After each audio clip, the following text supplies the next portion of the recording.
Assalamualaikum ji. Welcome everyone.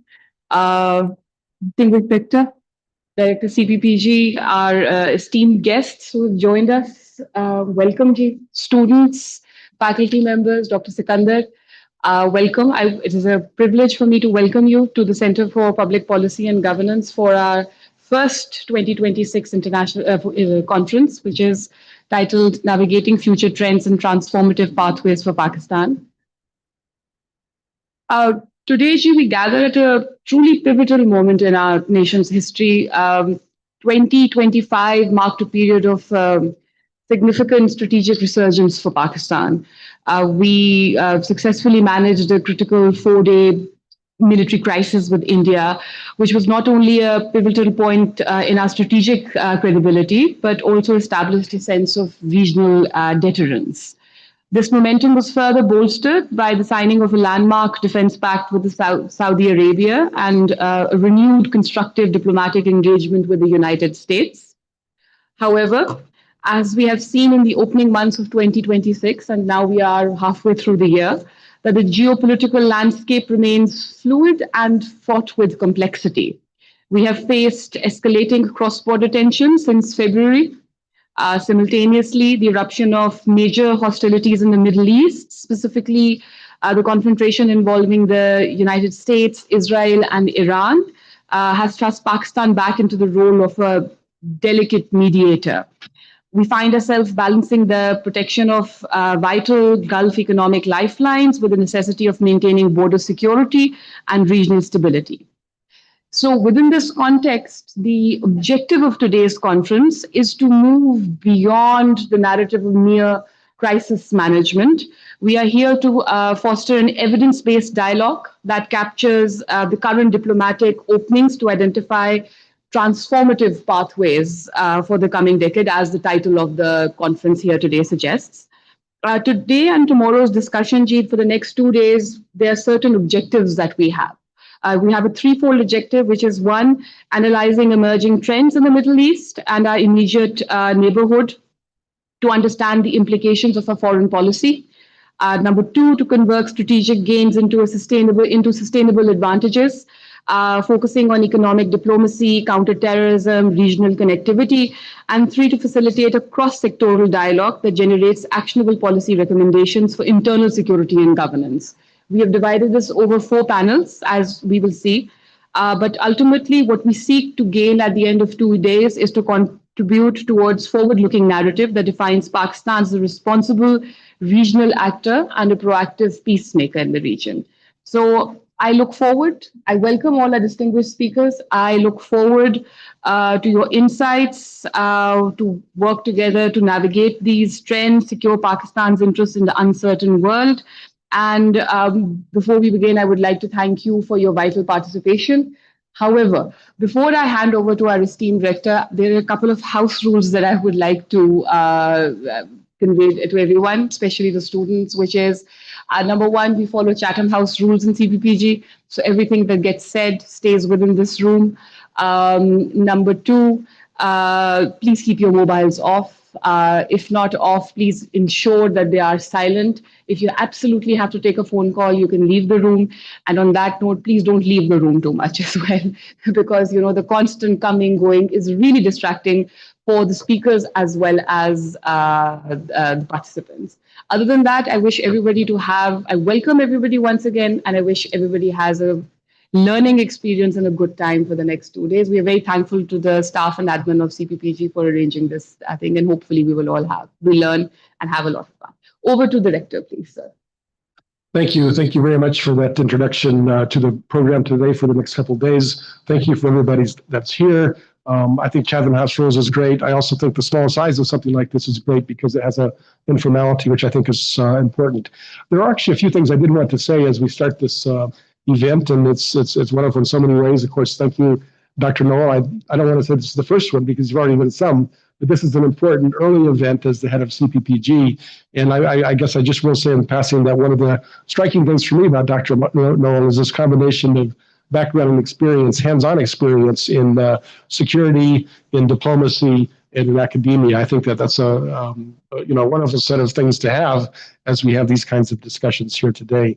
I myself, of course, was a diplomat for many years, retired in 2017, had served a lot on the development side, but also served in Afghanistan. I guess you might say that was a security thing, as an ambassador to Mongolia, and also as the development counselor at the U.S. Embassy in Belgium, at Brussels for the EU.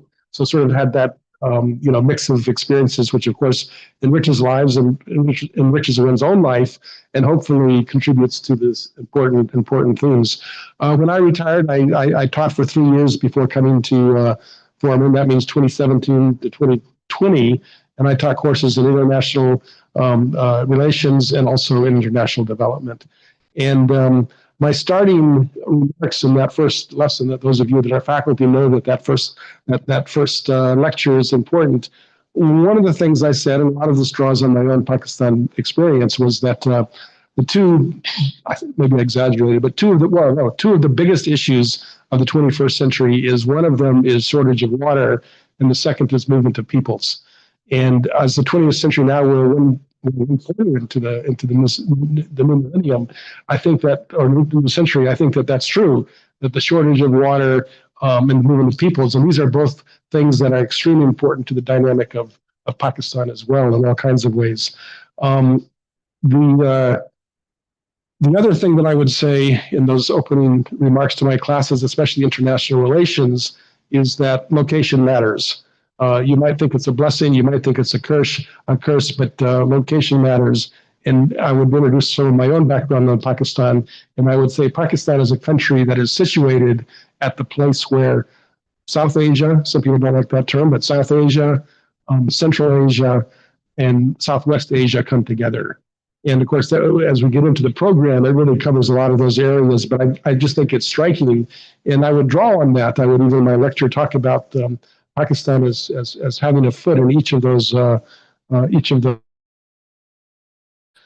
do think this is well named, Navigating Future Trends and Transformative Pathways for Pakistan.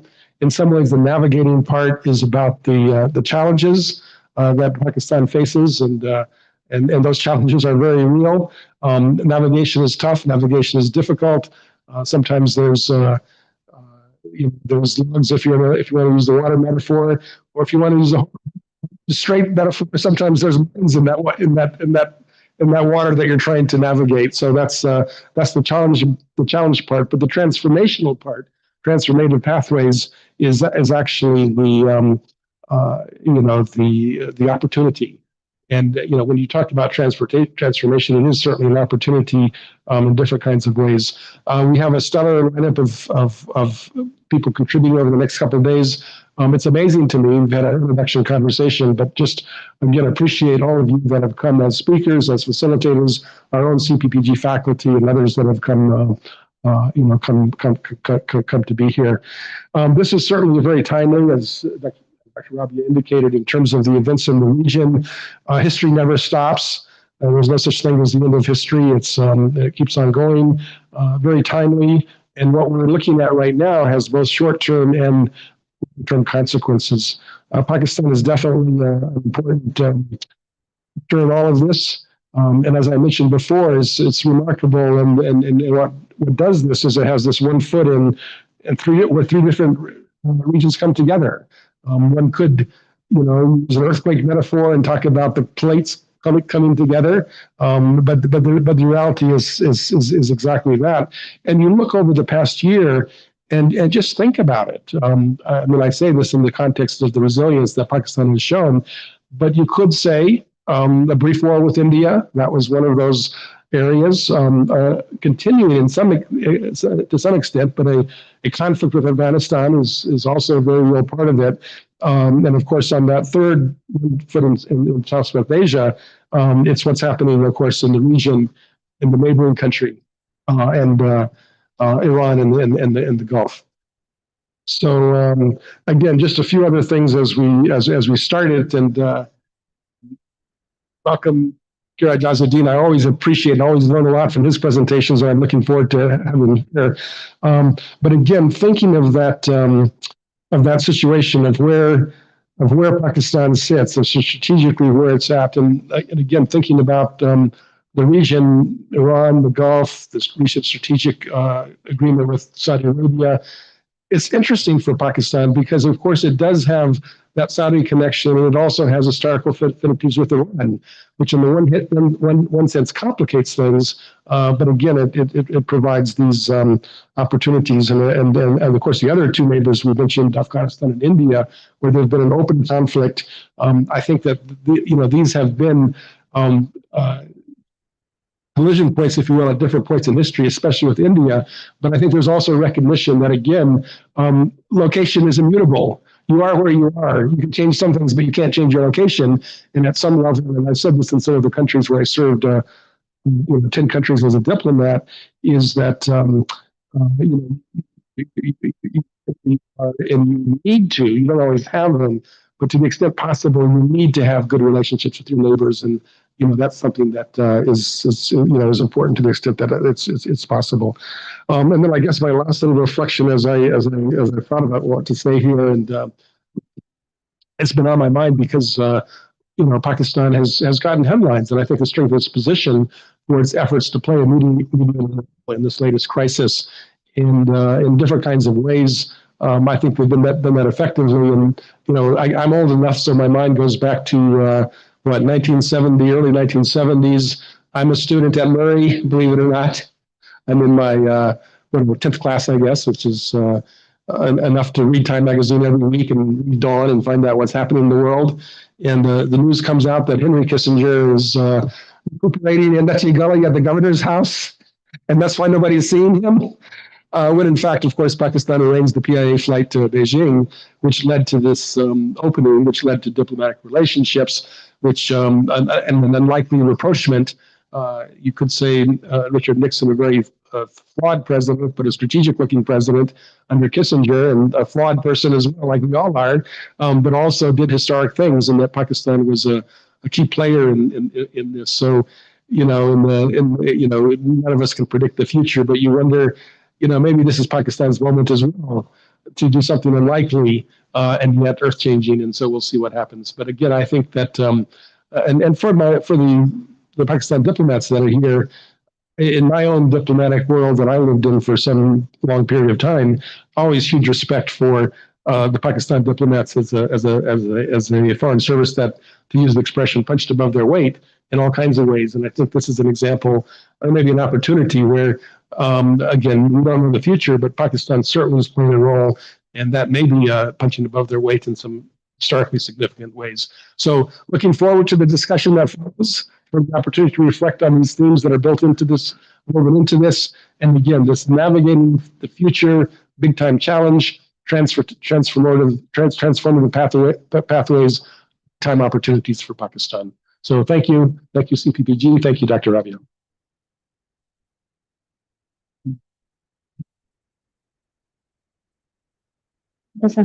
Good morning, everyone. I'm Shehnaz Akram, an MPhil student at CPPG. It is my privilege to welcome you all and introduce the esteemed panelists for the first session, which is titled as Stability in the Middle East, Pakistan's Strategic Role and Interests.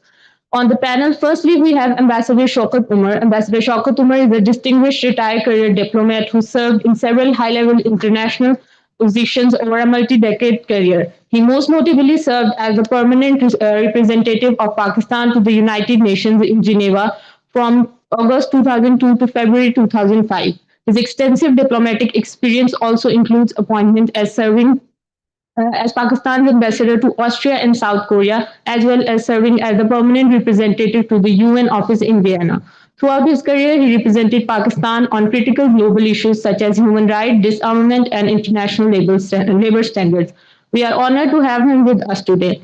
Our next panelist is Mr. Fakir Syed Ejazuddin, OBE FCA. Mr. Fakir Ejazuddin is a distinguished professional, academic, and public figure. His career spans key role in Pakistan's industrial development, including contributions to the National Fertilizer Corporation, as well as the international experience as group controller of the Abu Dhabi National Oil Company. In academia, he has taught at LUMS and FCCU and served on the Academic Council of the National School of Public Policy. He was Minister for Culture, Tourism and Environment in the interim Punjab Cabinet 2007 to 2008 and has been the Honorary British Consul in Lahore since 1994, receiving the OBE in 1997. He has also contributed to the cultural and international institutions and has served as Principal of HSM College, Lahore. We are delighted to welcome him to this panel. Our discussant for this session is Mr. Mubashir Luqman. Mr. Mubashir Luqman is a prominent Pakistani investigative journalist and television anchor, best known for his hard-hitting talk show Khara Sach, educated at the HSM College and Government College University, Lahore. He began his career in show business as a theatre director and later moved into the corporate media sector. He has a diverse background, including a tenure as the caretaker minister of Punjab for Information Technology from 2007 to 2008. Today, he remains an influential voice in Pakistani media and continues his work in investigative journalism and current affairs through various digital and media platforms. Let's warmly welcome all our distinguished panelists and handing over to Mr. Mubashir.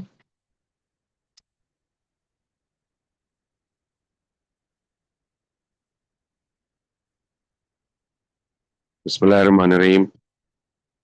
And thank you very much for having me over here. I feel seriously humbled, being in such enlightened company. And Fakir Saab and I were colleagues in the same cabinet, and Ambassador Shaukat was probably 100 years older to me. And in a very, very simple, and to give a perspective for this session to continue. I'm one of those people who strongly feel that post Second World War,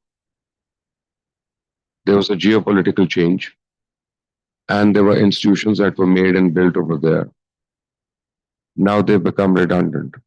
And we start with the United Nations and we start with WHO and other institutions. They've simply outlived their organic life, in my humble words.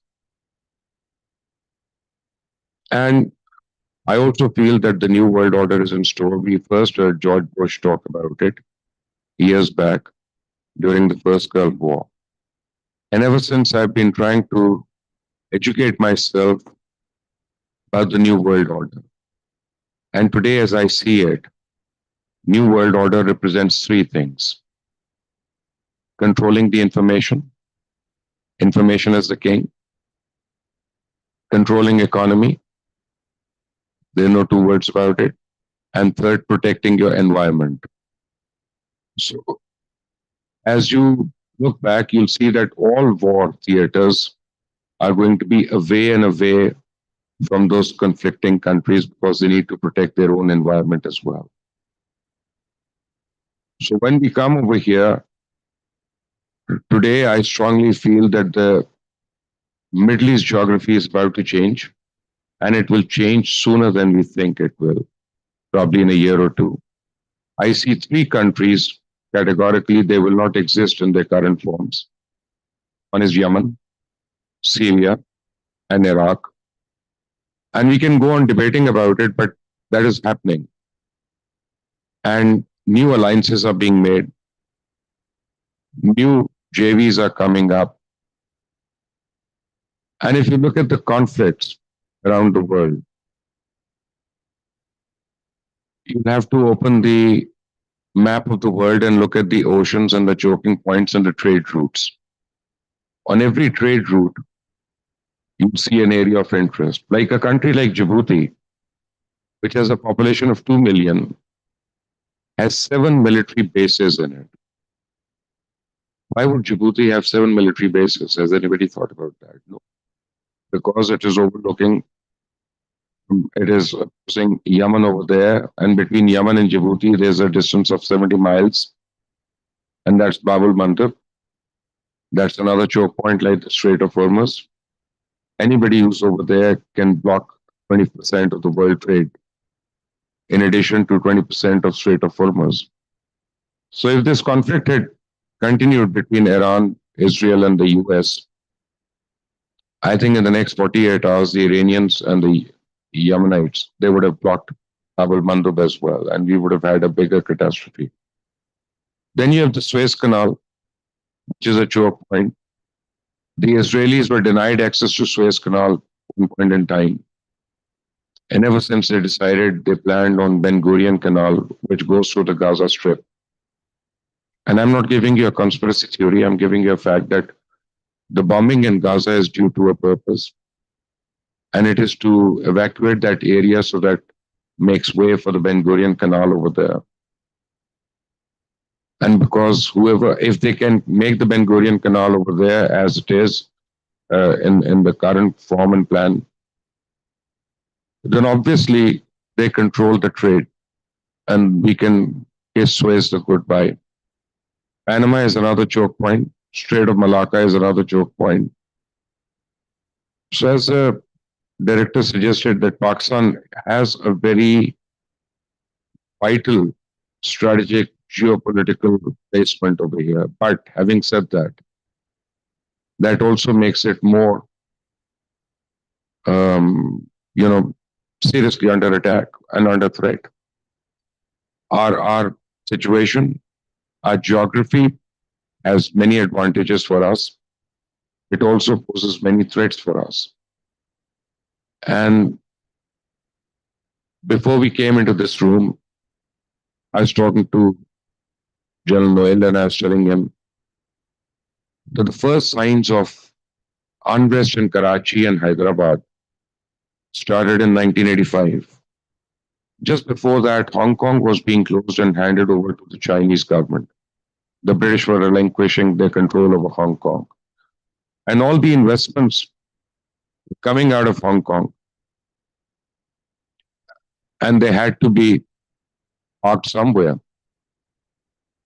Karachi was an ideal place for them. It was a very cosmopolitan society, very vibrant, full of education, tolerance, party crowd, and suddenly comes an MQM and unlimited funds of MQM.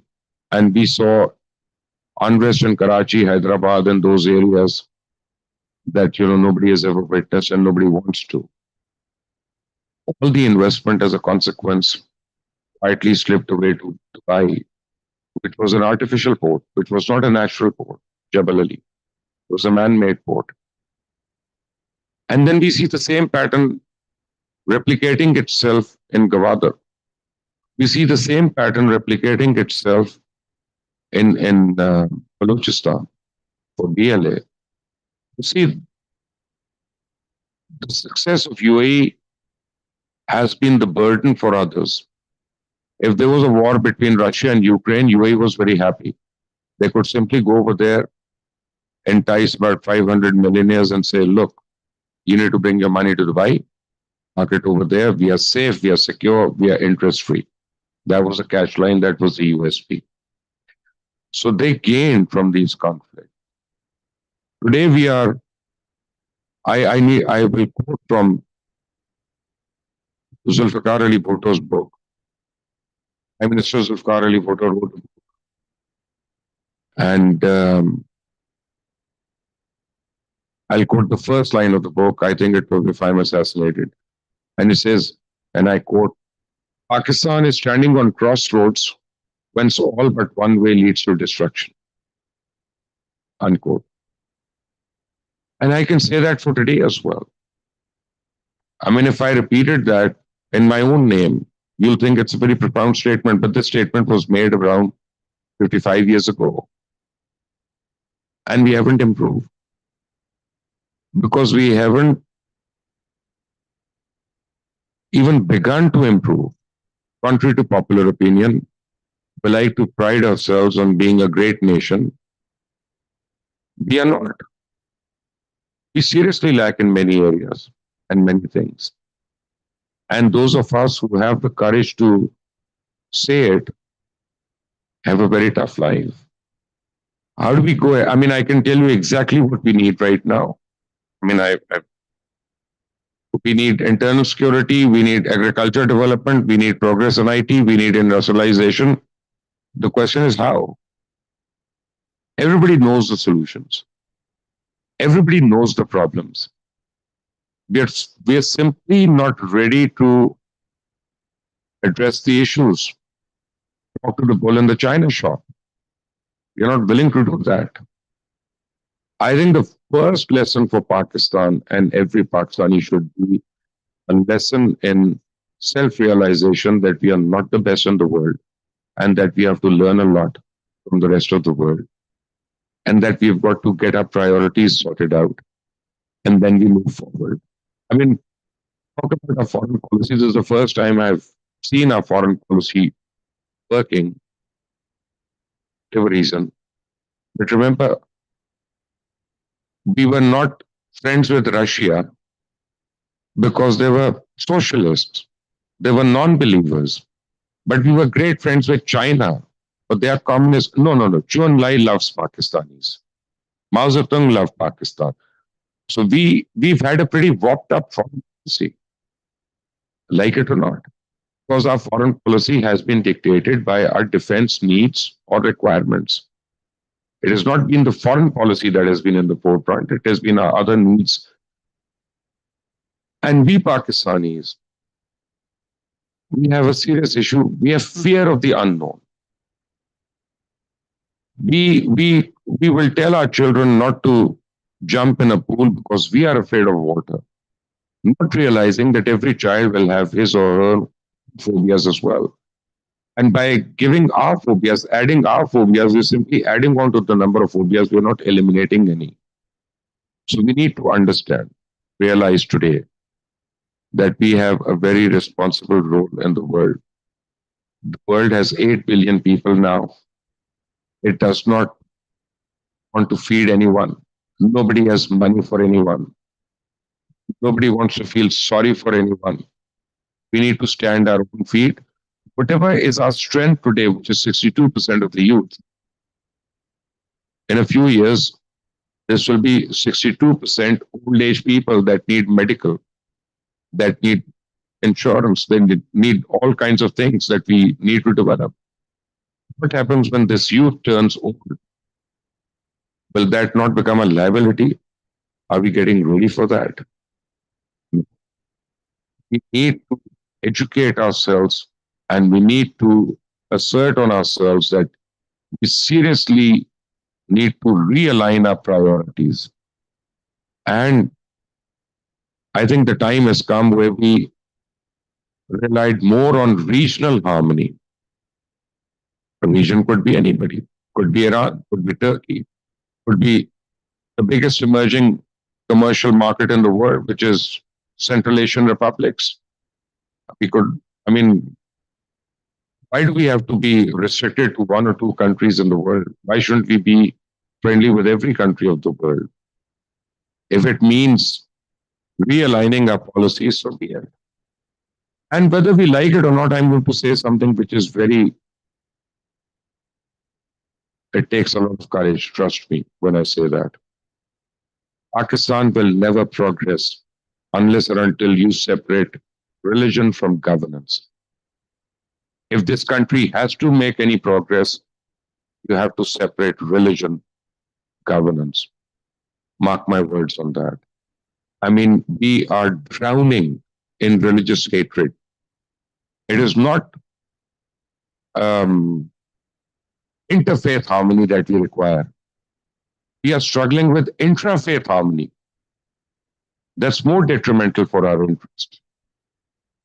And that's killing us.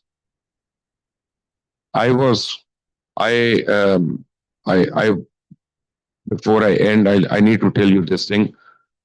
I was very close with Imran Khan at one time, and he had invited Mahathir Mohamad. Mahathir at that time was not the Prime Minister of Malaysia. He was, but then he had stepped down. And we were sitting in Banikala, and Imran kept on telling Mahathir, there's a lot of corruption in Pakistan. So Mahathir was surprised and he said, since when is corruption a problem? He said, I've used corruption, build Malaysia. So we had a laugh. We thought that there was a joke, but it wasn't a joke. So as we are going inside for the, could you please elaborate on that statement? How corruption is helpful. He gave me very flat example. He said, you have two ministries, Ministry of Commerce and Ministry of Industry, who are responsible for setting up new industry. Just give them a goal. Tell them that if they get $100 million a year invested in the country, $10 million will be distributed in every employee of that ministry on a pro rata basis. So you're legalizing the money that he or she would have made otherwise, and actually much more than that. And he said, your biggest problem is the bureaucracy. They are the ones who come with the roadblocks. So when you incentivize it for them, the bureaucrats will be running after you with every form. They say, you just have to sign this paper and I'll set up your factory. And once that factory is set up, once that industry is set up, you will be employing 2,000 people. You will be creating employment, and it will be all part of the tax net. I mean, that was his answer. That was his solution for Malaysia. I'm sure we can't kill every corrupt person, but we can definitely engage them in a more meaningful manner. Let me tell you one thing. I'll give the example of Fakir Asaduddin, because I consider him and rate him as a highly educated person. He's a very educated person. But would you want me to appoint him as a surgeon at the Mayo Hospital? Do you want to send your loved ones to him for surgery? No, you won't. Then die. Fakir Saab is a very honest man, very educated man, but not educated as a surgeon. We need the right man for the job and every job. We just don't need a qualified person, a highly qualified person. We have been running around the bush for too long. It's high time we recognize these issues. Thank you very much for the opportunity, and I hope others can add on to it. One thing before I close, I want you to know.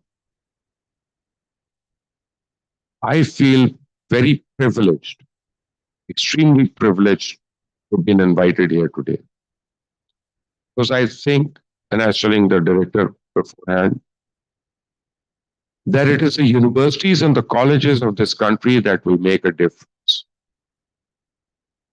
And if we can somehow groom the youngsters into being whatever you want to be, whatever you want to be, it doesn't matter.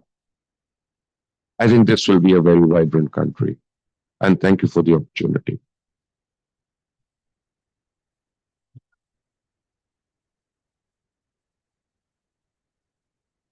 Fakir.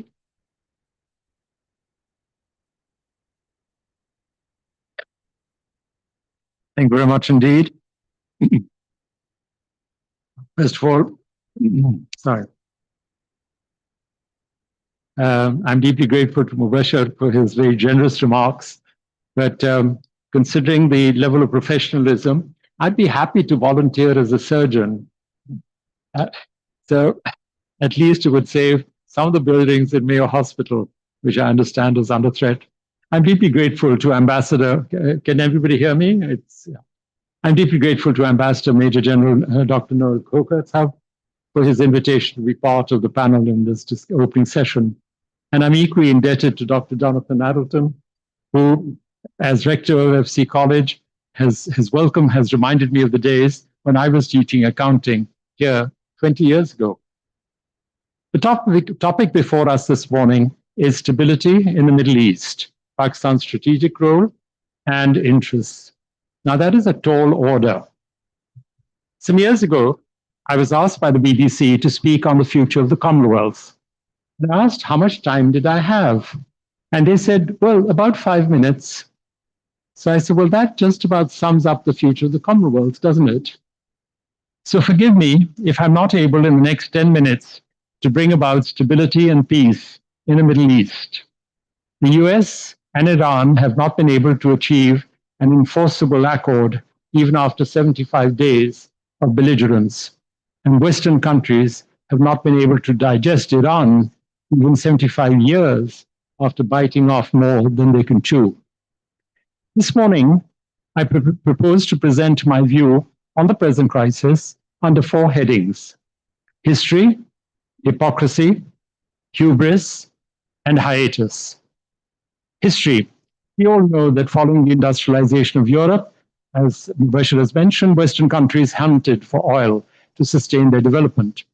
In the early 1900s, oil was discovered in Iran. In 1909, the British established the Anglo-Persian Oil Company, which later became the Anglo-Iranian Oil Company. A 60-year agreement was signed in 1933, and it established a flat royalty to Iran of 4 British pounds for every ton of oil exported, and it denied Iran any right to control oil exports. In 1951, the elected government of Prime Minister Mohammad Mossadegh formed the National Iranian Oil Company and nationalized Iran's oil. He was removed in a coup d'etat led by British and US intelligence agencies. In 1954, under a new agreement approved by the restored Shah, profits were divided equally between the NIOC and BP, the British Petroleum Company. Following the 1979 revolution, NIOC took control of Iran's petroleum industry and cancelled Iran's international oil agreements. The present US-Israeli versus Iran war has 2 objectives. Trump, having succeeded in acquiring control of Venezuela's oil, now wants Iran's hydrocarbons. His accomplice, Benjamin Netanyahu, wants to prevent Iran from going nuclear, and he wants to emasculate it. It may interest you to know that in 1996, 30 years ago, the same Benjamin Netanyahu warned a joint session of the US Congress. The most dangerous of these Muslim regimes is Iran. If this regime, with its despotic neighbor Iraq, were to acquire nuclear weapons, they could presage catastrophic consequences, not only for my country, not only for the Middle East, but for mankind. Netanyahu has not changed that stance 1 iota since 1996. Now let me speak of hypocrisy. In July 2015, 5 permanent members of the United Nations Security Council, China, France, Russia, UK, and the US, plus Germany, together with the EU, the European Union, signed an agreement with Iran. Other signatories included China's present foreign minister, Wang Yi, and Russia's present foreign minister, Sergei Lavrov. The agreement, called the Joint Comprehensive Plan of Action, limited Iran's nuclear program. In exchange, Iran was promised the lifting of US sanctions and other relief. That agreement was the result of 20 months of arduous negotiations. Despite the International Atomic Energy Agency's certification that Iran was in compliance with the JCPOA, the agreement, Trump, in May 2018, unilaterally withdrew from the deal. Incidentally, I'm not sure how many of you have read that agreement. Anybody here? Well, let me just refresh your mind, explain to you. Very briefly, incidentally, the JCPOA contained a specific clause, number 36, to cover resolution of disputes through a joint commission. The idea was that anybody who complained or had a grouse could go to a joint commission, which would then go to a higher body, which would then finally end up at the United Nations. Trump chose to ignore that provision. Obviously, Trump was unfamiliar with the Latin maxim pacta sunt servanda. Agreements must always be kept. Netanyahu, though, knew it because he'd used that particular phrase in his 1996 speech to Congress. What has surprised me is that none of the signatories to the JCPOA, the 5 UN Security Council members, plus the EU and Germany, were fit to raise the matter of Trump's withdrawal in the UN. Even though one member has withdrawn from the agreement, aren't the other signatories bound by it still? Does it even still exist? Now, having torn up Obama's agreement, Trump wants a fresh nuclear deal of his own with Iran. His non-seriousness is evident from the composition of his negotiating team, Steve Witkoff and Jared Kushner, and both are Jewish realists. Should in the unlikely event of a nuclear deal being thrashed out with Iran, with the US, will Iran accept such a deal? Can it be enforced? And will Trump be able to force Israel to become a co-signatory? Because the argument at the moment is Israel's about Iran, not about the US. They happen to be the dog that is being wagged by the tail. Now let me deal with hubris. Hubris is a Greek word meaning excessive pride or self-confidence. In Greek tragedies, such excessive pride leads to a nemesis. Trump and Netanyahu are still to experience their nemesis. Leaders who put foreign policy accolades, as he's doing, above domestic imperatives should learn from the examples of Mrs. Margaret Thatcher, who came unstuck because she focused on Europe, Mikhail Gorbachev, because he talked about glasnost and perestroika, but ignored what was happening within Russia, and Mr. Zulfikar Ali Bhutto, who Mubashir has mentioned earlier, who concentrated on international politics rather than on domestic requirements. Now let me come to the last H of the four that I've mentioned: history, hypocrisy, hubris, and now hiatus. The present hiatus is not a truce, it is a breather. Over 75 days have passed since that first inhuman, unconscionable attack on 28th of February by the US with Israel on an elementary girls' school in Ninab. Out of the 168 civilian victims, of 120 were school children. There will be many more such casualties before this senseless, aimless war is over. For the Gulf countries, war is not an insurable threat. It has become a devastating reality. For Saudi Arabia, its Crown Prince's Vision 2030, launched with much fanfare 10 years ago, has stalled. It will never recover its momentum. Its oil riches have been restored and disappeared back into the desert sand. And where do we fit in all this mayhem? We are justifiably proud of being trusted by both the US and Iran to be the conduit of messages between the two. The last time we enjoyed such a unique role, as Dr. Jonathan has mentioned, was in the 1970s, when Mao's China and Nixon's America used our president, Yahya Khan, as the bridge for messages to go, as Chu and Lai put it, from ahead, through ahead, to ahead. In conclusion, I wish I could be more optimistic about our continuing relevance. We are acting as an honest broker between the US and Iran. And as one way to put it, none could be more honest and none could be broker. We may be useful diplomatically. We cannot disguise the reality, though, that we are insolvent as a country. When the UAE demanded within 30 days the return of $3.5 billion of its loan to us, we had to be bailed out by the Saudis through another loan. Our popularity is premised on personalities, not on policies. We're a nuclear power with about 117 nuclear warheads and have not signed the NPT. Yet, here we are, the honest broker, trying to persuade Iran, which is a signatory to the NPT, to limit its nuclear program. We do not recognize the Strait of Israel, and yet we are confident that Israel will be a party to any future deal between the US and Iran. How will we manage that? Flattering though it may be, it is to be taken seriously. Flattering though it is to be taken seriously by President Trump, we should be careful. He is a volatile friend and a dangerous enemy.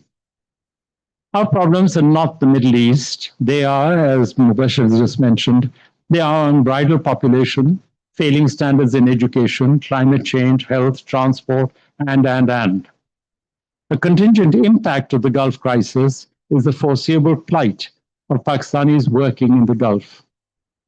Should they be forcibly repatriated by, say, Abu Dhabi or Dubai, even Saudi Arabia, our defense pact notwithstanding, imagine the effect it will have on the flow of remittances upon which our economy depends so heavily. In 2024-25, our workers abroad remitted a record $38.3 billion. That was a 27% increase over the previous year.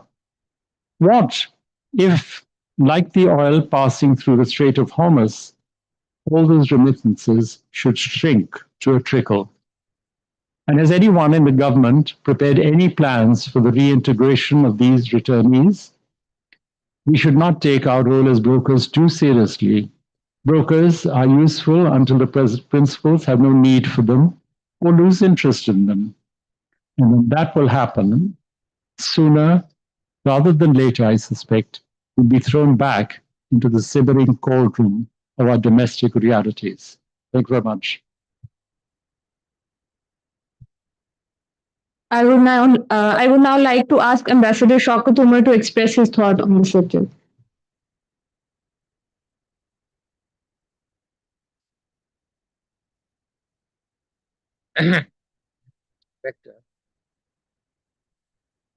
Director. Let me thank you for giving me this opportunity. I do not intend to go into the details of this conflict because I think the facts are known to all of us. I would instead try to focus on the broad implications, the broad consequences of this terrible war between US, Israel, and Iran. 250 years ago, one of the finest minds of the Enlightenment, Jean-Jacques Rousseau, wrote in his social contract that one of the greatest challenges to human civilization will be its ability to reconcile individual liberty with civil liberty. Individual liberty he defined as a factor of power. The more powerful a person, the bigger the range of his action. And civic liberty he defined as a function of the common good, the aggregate good of the community, the society, or the international community. We saw during the two wars the first part of Rousseau's statement in full display. Power became the currency of conducting interstate relations. And during this 30-year period between 1914 and 1944, Europe witnessed a senseless mass act of fratricide in which nearly 18 million people died. After the war, people thought to pick up Rousseau's challenge and try to organize interstate relations on the principle of the common good, that international relations should be conducted within the ambit of agreed rules and principles. And as a result, the victorious powers primarily created a vast infrastructure of international bodies to regulate international relations in various aspects of human activity. The principle was the United Nations, the Security Council, its members. But unfortunately, instead of acting for the common good, the permanent members were supposed to act together collegially to uphold international peace and security for the entire international community. But that did not happen. Their participation in the Security Council was dictated by their own vested national agendas. So the violation of the Charter started quite early in the life of the United States, starting with the overthrow of President Arbenz of Guatemala, Mossadegh of Iran. These are violations of the Charter, interference in the internal matters of other states. And then the attack on Egypt in 1956, mostly by the permanent members who were primarily supposed to be the guardians of peace and security. So this long saga of infraction came to a head, I think, in 2026 in Gaza and in the conflict in Iran. We have seen senseless, murderous attacks, killing hundreds, tens of thousands of people without any cause. There was no threat to Israel. There was no threat to the United States, which is nestled between two vast oceans, several thousand kilometers away. And yet, Iran was bombed brutally 40 days. They retaliated, of course. They caused heavy damage also. But I think mankind has now reached a stage to seriously consider and address the challenge posed by Rousseau 250 years ago. Are we going to live by individual strength, determine a future on the basis of individual strength, or the collective good? It's a very daunting challenge for the international community. And let's see how they shoulder this response. The second point that I would like to touch upon is the nuclear question.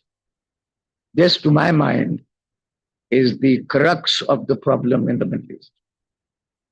It is the heart of the dispute. Because the nuclearized Iran would create enormous problems in the East. Others would follow suit. Saudi Arabia, Egypt, Turkey, etc. Lead to nuclear chaos, which the Western world dreads, and rightly so.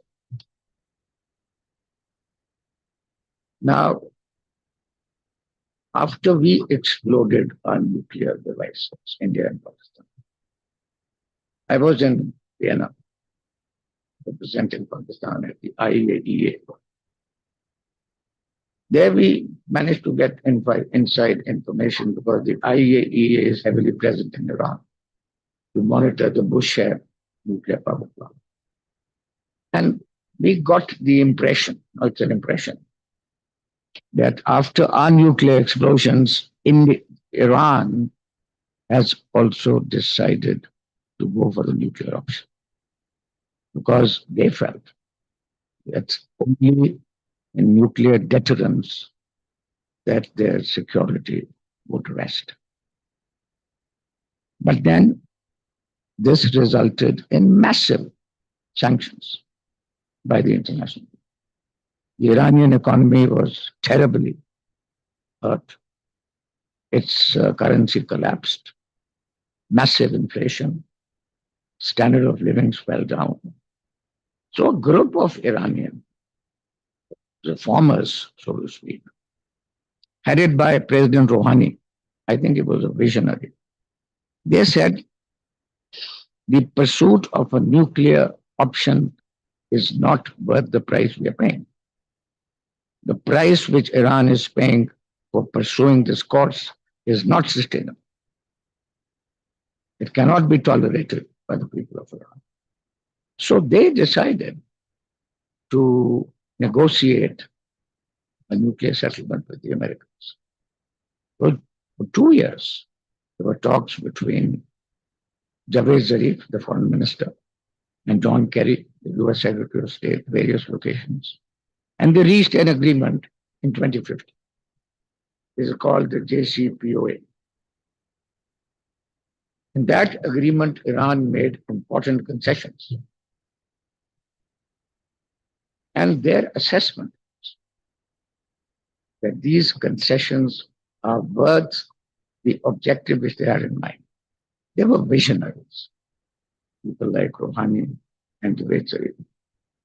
They calculated that if the sanctions are lifted, Iran resumes normal relations with the rest of the world, massive investment in its outdated energy sector, the Iranian middle class will expand by 35%. Now, this is not just a number. A middle class has its own dynamics. It demands more freedoms, more personal liberties, better access to education, healthcare, freedom of expression, empowerment of women, participation in decision making, representative government. So they wanted to transform the Iranian society by making this agreement and making Iran part of the international mainstream. So they thought that through this agreement and the consequential beneficial investments or trade, the economic growth, the Iranian society will transform itself. They had a civilizational aspect in mind. And that Iran will be able to extricate itself from the stranglehold of clerical absolutism, which was, of course, the nature of government in Iran. So some sanctions were lifted, some relief came to Iran. But then Mr. Trump, who is quite unfamiliar with civilizational refinements, scuttled the agreement. He tore up the 2015 agreement, which was a landmark agreement. And what was the result? The Iranian middle class dwindled, receded by 25%. That also has its own dynamics. When middle class falls into poverty, it has its own consequences. People become more ideological, more closed-minded, more resistant to change, stronger religious movements, closed mind, hyper-nationalism. And that is what is happening in Iran today. This sector, this segment of the people are quite powerful and basically the ultimate arbiters of Iran's destiny. But the political heirs of Mr. Rouhani have not given up. Men like the foreign minister of Iran, president of Iran, though not as reform-minded as their predecessors, are still representing the moderate force of Iran. They still believe Iran must make peace with the West and become an open, progressive, relatively liberal society. But, and that is why they negotiated once again in good faith with the Trump administration in Geneva. They came close to an agreement. Jonathan Powell, who is the National Security Advisor, Britain, was also a part of the negotiations. And he says, according to The Guardian, that he was astonished by the nature of concessions which Iran was prepared to make. They agreed not to enrich uranium at all for the next 5 years. And the stockpile of highly enriched uranium, they have 60%, which is level is very high. They agreed to downblend it, which is diluted, to 3% under IAEA supervision. So the question then of Iran going for a bomb was over. Because when you give up highly enriched uranium 400 kilograms, then obviously you've taken a strategic decision not to go for the nuclear option. And they also agreed that once this agreement becomes operational, they will allow American companies to set up nuclear power plants. Went so far. It was decided, this happened on the 26th of April. It was decided they will meet in Vienna on March the 2nd to sort out the technical details of this agreement. Israel, of course, was informed. And 2nd of March, or before, 28th of April, a murderous attack was launched against Iran. That agreement was deliberately sabotaged. Now, this is the problem of the Middle East. How do you chain or tame or constrain the state of Israel, which does not want peace? More conflict, the stronger it appears. This is a major dilemma which this region faces. That it will not allow normalization of relations between Iran and the West to the extent possible. The problem is, as long as important people in Israel, the Zionist believers, continue to entertain the myth of a greater Israel, from Euphrates to the Nile, promised to them in some mythical biblical scripture 3,000 years ago. If they keep basing their policy on some scriptures 3,000 years ago, there will be a major contradiction. You have to have a policy which is contemporary, which takes into account the realities of today, not something which was promised 3,000 years. So now, who can stop? Who can contain Israel? One country, United States. But the problem in the US is that its political class is enormously beholden to the Zionist bloc. It is beholden to Israel. Some say its policies made it. And the way the Americans jumped into the war, there's a lot of credence to this state. So that is the dilemma, that is the vicious cycle. Country which can create peace in the Middle East is enormously beholden, dependent for whatever reasons. Political class, financial media, think tanks, controlled by Russia. It's a fact. It used to be whispered, now people are talking about it openly. So where is the answer? The answer, to my mind, is the American people. And we also can see now stirrings of change in the American society. People are openly questioning the American policy of blindly following.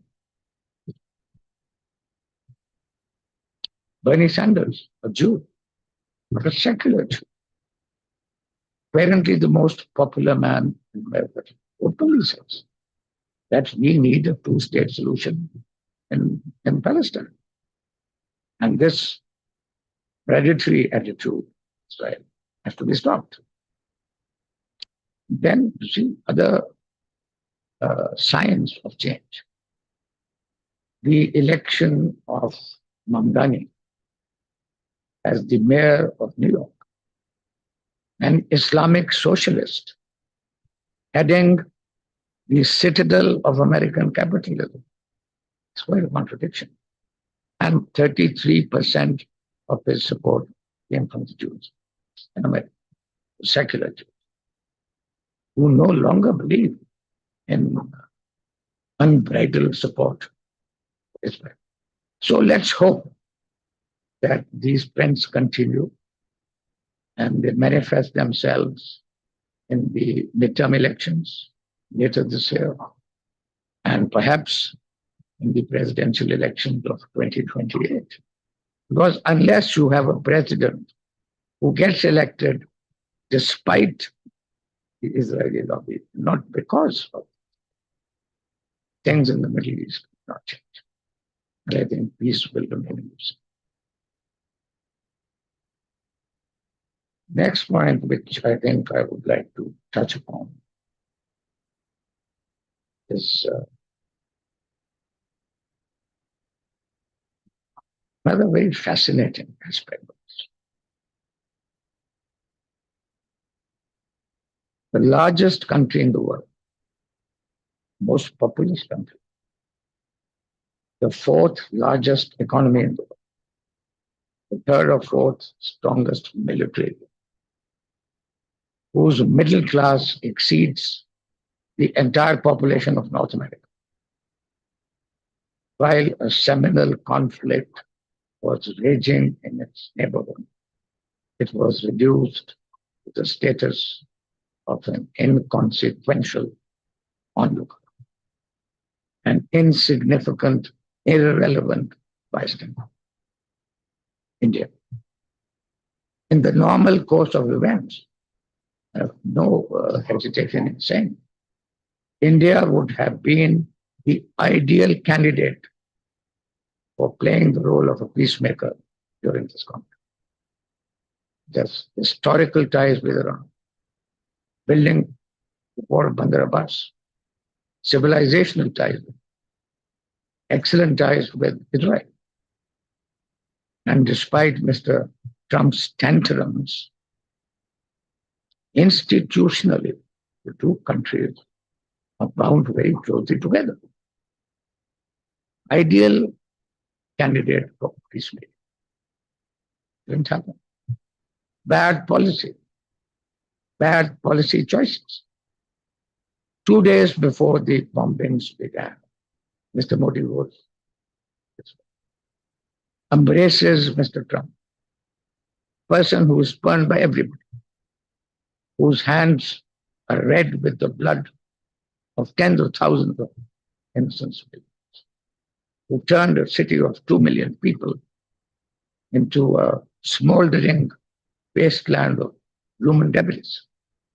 And he goes and embraces him, pledges him unconditional support. And 2 days later, a murderous attack begins. That is where he completely lost his grip. And why? You need to analyze this.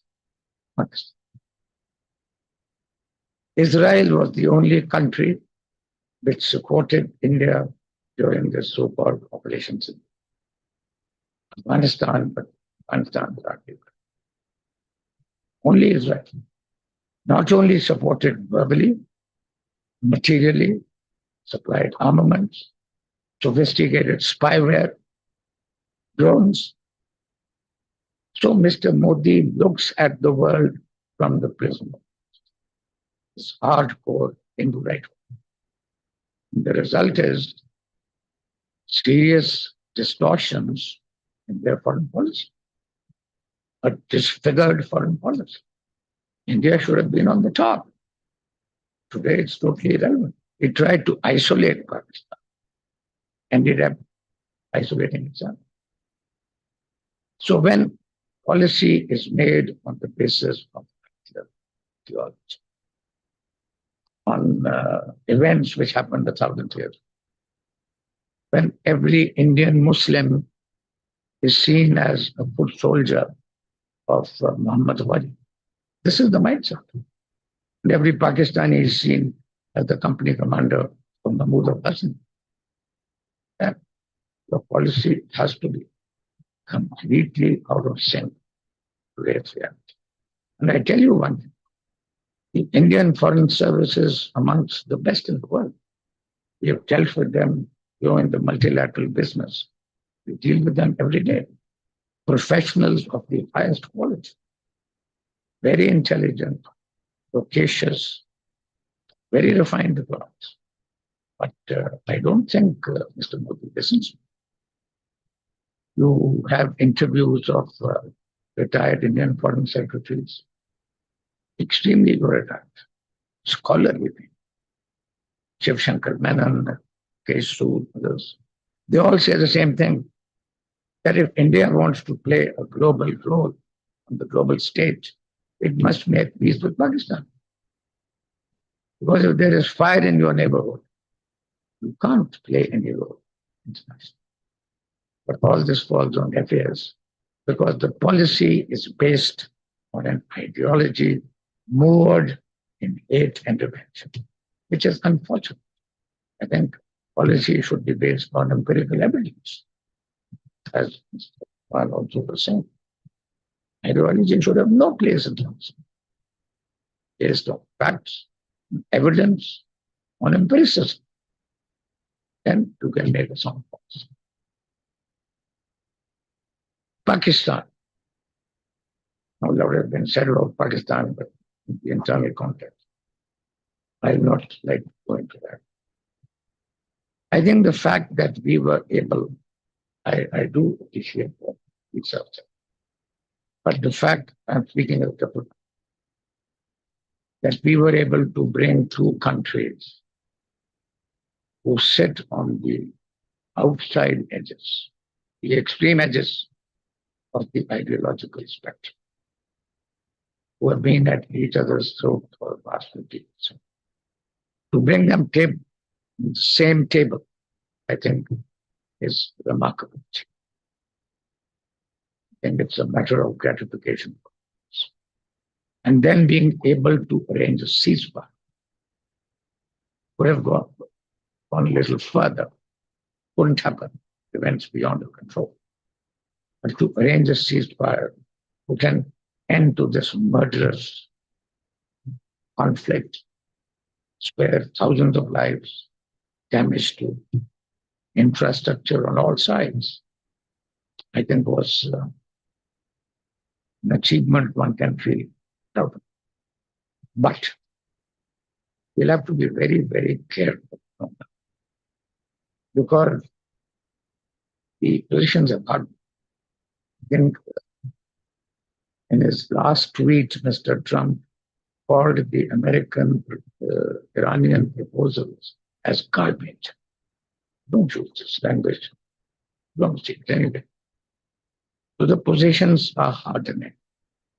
Pakistan has to move very carefully because we have our own vulnerabilities, you pointed out. We have our own shortcomings. We must be aware of the range of our leverage. Leverage is very, very little. So one misstep, one miscommunication, one misunderstanding, and it will blow up in our faces. So I hope our policymakers are conscious of it. That from now on, having made an important contribution to peace, now on, we should tread very, very carefully. And lastly, on this Pakistan, Saudi Arabia pact, mutual defense pact, on the basis of, I think, Article 5 of the NATO Charter. Attack on one is an attack on both. This basically formalizes a long-standing understanding. But now this is a pact, legally bound, both countries. We don't know the details. At least I don't know the details. But the critical issue is under what circumstances will the mutual defense provisions become operational? If Iran throws a missile, they become operational. Attack some oil fields, are we going to bomb Iran? No. This pact should be invoked only in the most extreme cases. Only when Saudi Arabia faces an existential threat. Only when it's very survival disaster. Then we should agree to invoke him. We need to be very careful. We've gone into it, fine, we had our compulsions. But getting entangled in the Middle East politics, we've always avoided in the past. My last thought.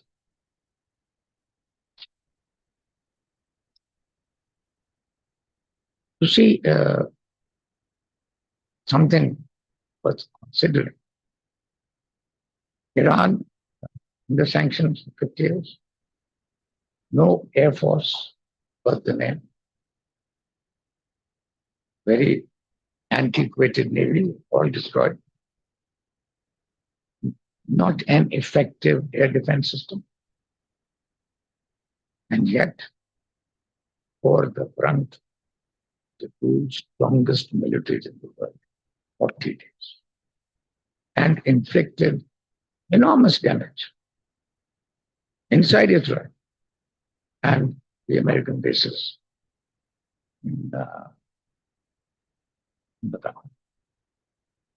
So American power, I think for the first time since the Second World War, was checked. You can say Vietnam or Afghanistan. America lost both these wars. But those were guerrilla wars. The jungles of Vietnam, caves and ravines. Afghanistan. This was a head-to-head fight, conventional weapons. American terrain, 14 bases. And yet, Iran did not come. Now, ultimately, I think Mr. Trump had to sue for a ceasefire, which he asked us to play a role. To me, it suggests, it's a personal assessment, that we might be witnessing the initial stages of what I call the process of reverse containment. That American power, which tried to contain China, might have found that it contained itself, which might not be a bad thing. We need a strong America. The world needs a strong, economically empowered America. But an America which understands the limitations of power and works within the ambit of law and the established norms of the Charter. I think I'll stop there. Thank you very much. Thank you very much, sir. If I may. Thank you. Okay, ladies and gentlemen, we've had a very robust and excellent conversation. I would like to open the floor for question and answers. Please raise your hand. I will come to you. I will take 3 questions at a time. We still have plenty of time. Please let us know which of the 3 panelists do you have the question for, including the rector as well as the director as well. Okay. Haji. So we have Haseeb, and we have Shayan, and we have Shahzaman. So we start with.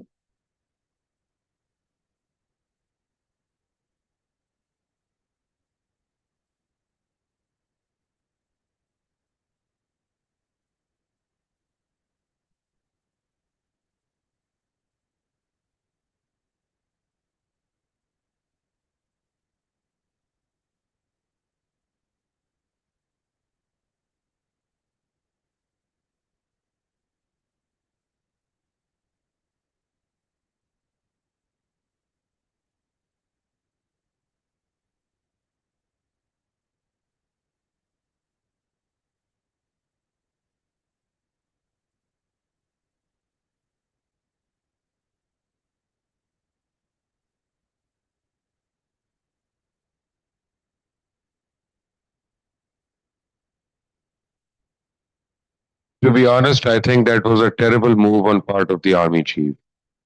Extremely terrible move. He has no business of meeting any clergy people, Shia or Sunni or whoever. That is the job of the prime minister, at best the foreign minister. And if they were seriously concerned and they wanted it a low-key event, they could have asked the interior minister. That was sending wrong signals, wrong messages, and I think it was a terrible thing.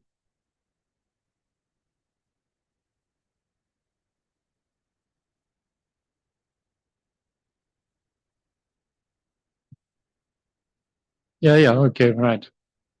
Well, beware of propaganda, because the Western press would dearly like to see Iran implode. And one of the ways that they are attempting to insinuate this is to have articles planted which imply that there is disunity within Iran.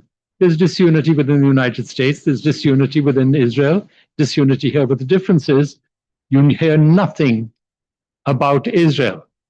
Have you noticed there's no article, there's no reference, not even in the New York Times, except complimentary remarks about Israel and contrary remarks about Iran.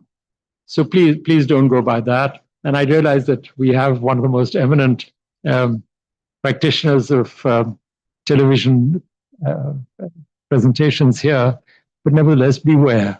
Don't believe every word that you hear, whether it's in print, and I say so having written for Dawn, whether it's on television, whether it emanates from that other country known as Islamabad. Okay?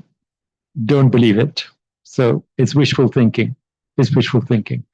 Matters in the end, as somebody rightly said, he said, it doesn't matter in a war whether you're left or right. Matters is who's left. There's one thing I want to add on to, and everybody over here must understand this. 208 countries in the world, Israel is the only country that does not have a demarcated boundary, not demarcated by United Nations. It can go 30 kilometers into Lebanon and say it is our land. It can go into Gaza and claim it is their land. I mean, the world has to wake up and decide and, put Israel where it belongs. Otherwise, I mean, the world is their stage.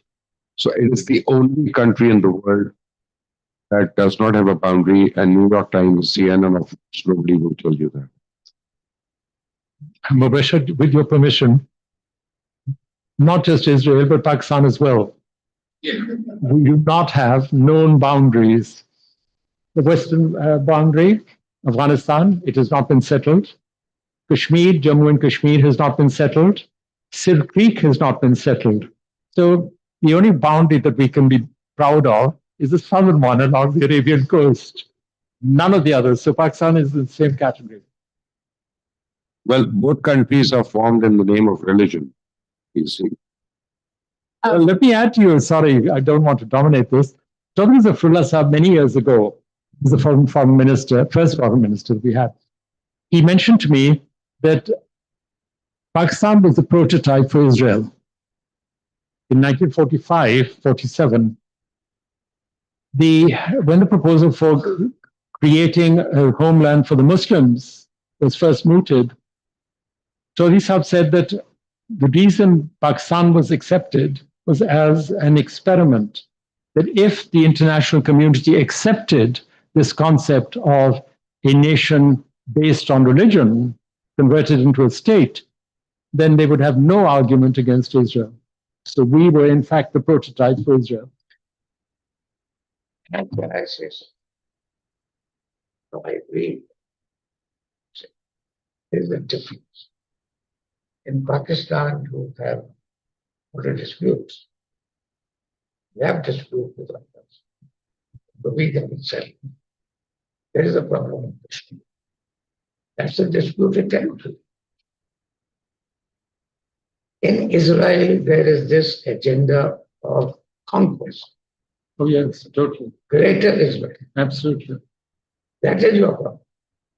Unending the policy Israel. of the state is based on conquest. It's a different thing altogether. Absolutely. You cannot compare Israel. No. Two different phenomena, two different outlooks, you see. Thank you. ठीक है जी. Tazaman, we will take both your questions. Introduce yourself first, and then we will move. My name is Shayan Chaukat. I'm a deputy director at the MOD. I'm doing the executive master's program here. Very insightful speeches from all three speakers.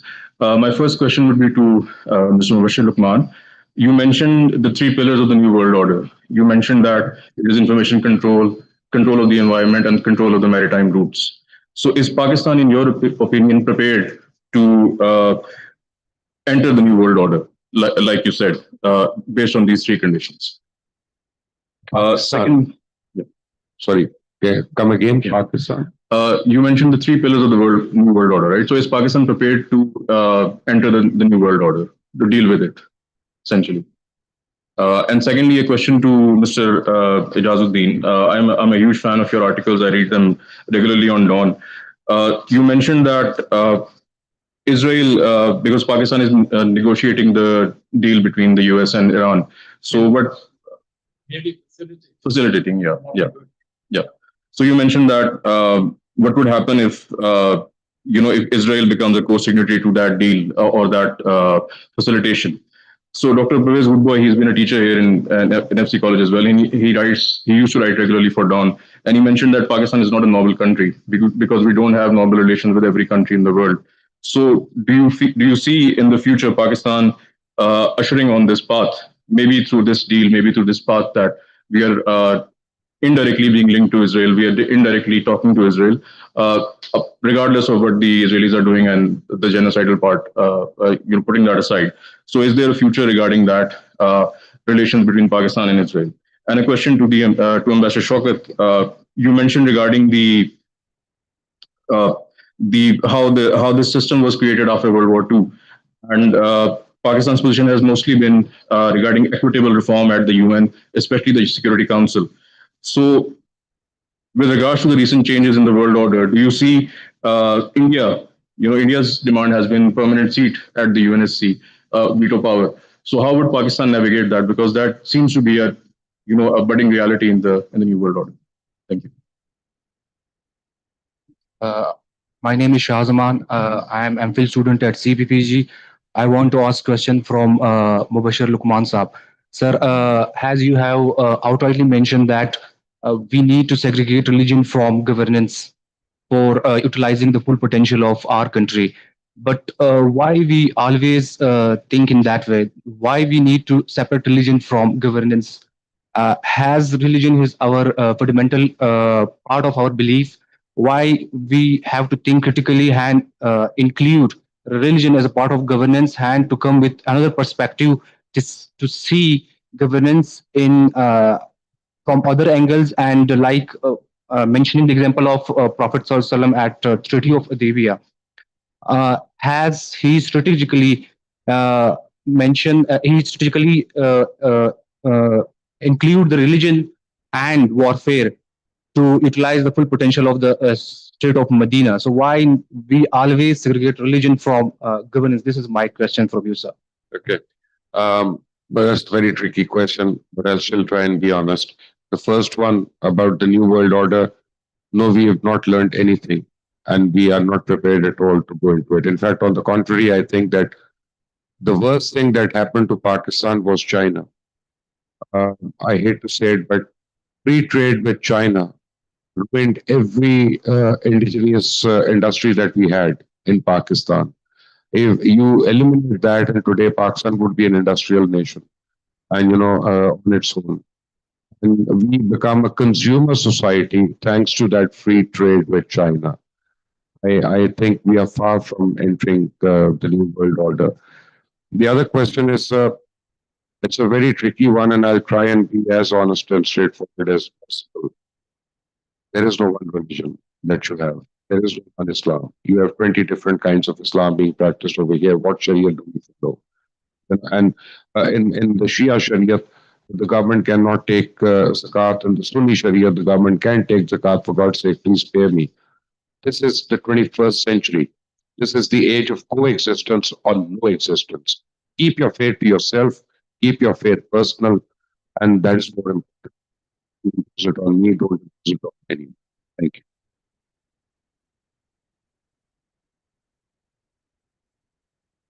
Quickly. Talked about Yeah, India. not that old. Now, still have a memory. The question was Israel. All right. Have you read Khurshid Kasuri's book? Which one? Yeah. Okay. Do you remember there's an incident in it where Khurshid Kasuri, as the foreign minister, is taken in a special plane to Morocco, from where he's then offloaded and put on another plane which takes him to Istanbul. And in Istanbul, he's then invited to a dinner at the Topkapi Palace on the roof, under the stars, in this very romantic tryst with the Israeli foreign minister. And they sit and talk for about 4 hours. After which, Khurshid comes back satiated, right? Now, you tell me that, I'll ask you a counter question.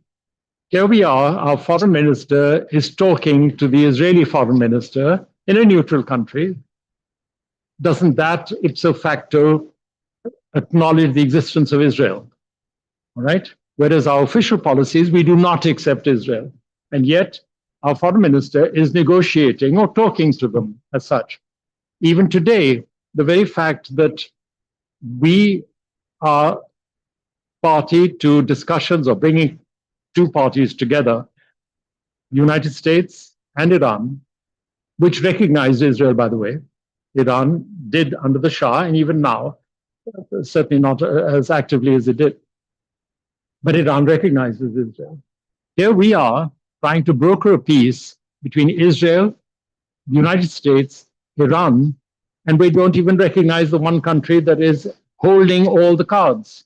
Because even if there is an agreement between the United States and Iran on the nuclear issue, let's say a revival of what the JCPO as such, in a modified form, but it is assuming a revised one, will Israel be bound by it? Israel was not a signatory to the original agreement. So will the new agreement that comes in, will it be binding upon Israel? And the last observation I'm going to make is, what leverage do we have with any of them? Had we been asked to be the post office?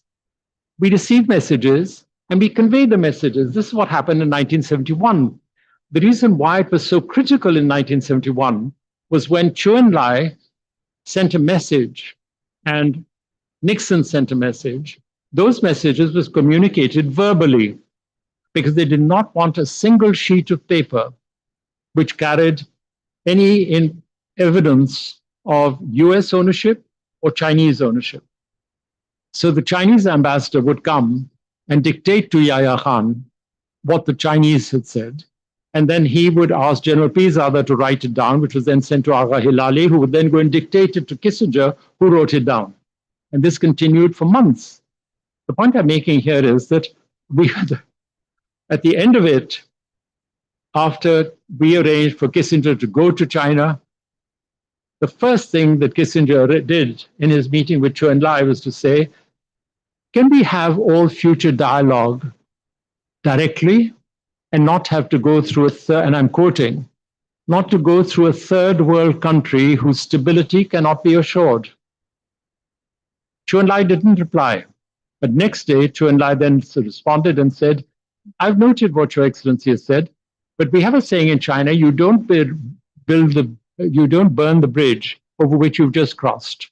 So my advice to you is that you continue to use Pakistan as a conduit, albeit for non-substantive messages. Non-substantive. Here, we're the post office here. The Iranians tell us something, we deliver it to the Americans tell us something else, we go and deliver it to the... What leverage do we have with the Iranian and the Americans except their goodwill?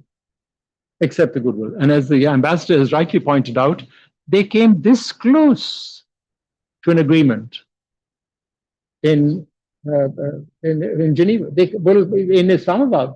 They came that close to it. And the Americans just walked off. So, sorry?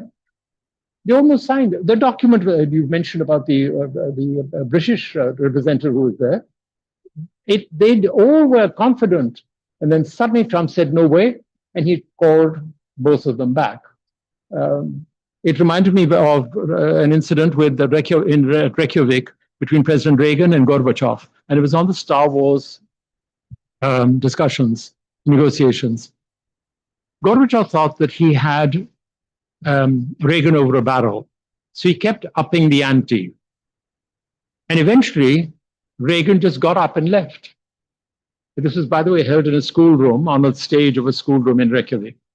So Reagan just got up and left. And one of the Russian representatives turned to an American counterpart and said, we anticipated your every move, except this one. We didn't think your man would just get up and walk away. And so it broke down, the entire negotiations on Star Wars broke down. So what I'm trying to say here is, in very simple terms to you, in a response to your question, effectively, we have already recognized Israel. Hey, what is this fiction that we're maintaining? We've already recognized them when we've accepted America and the nexus between America and Israel in this entire conflict. We've recognized them. The only thing we have to do now is appoint an ambassador there. And we already have one in the former foreign minister.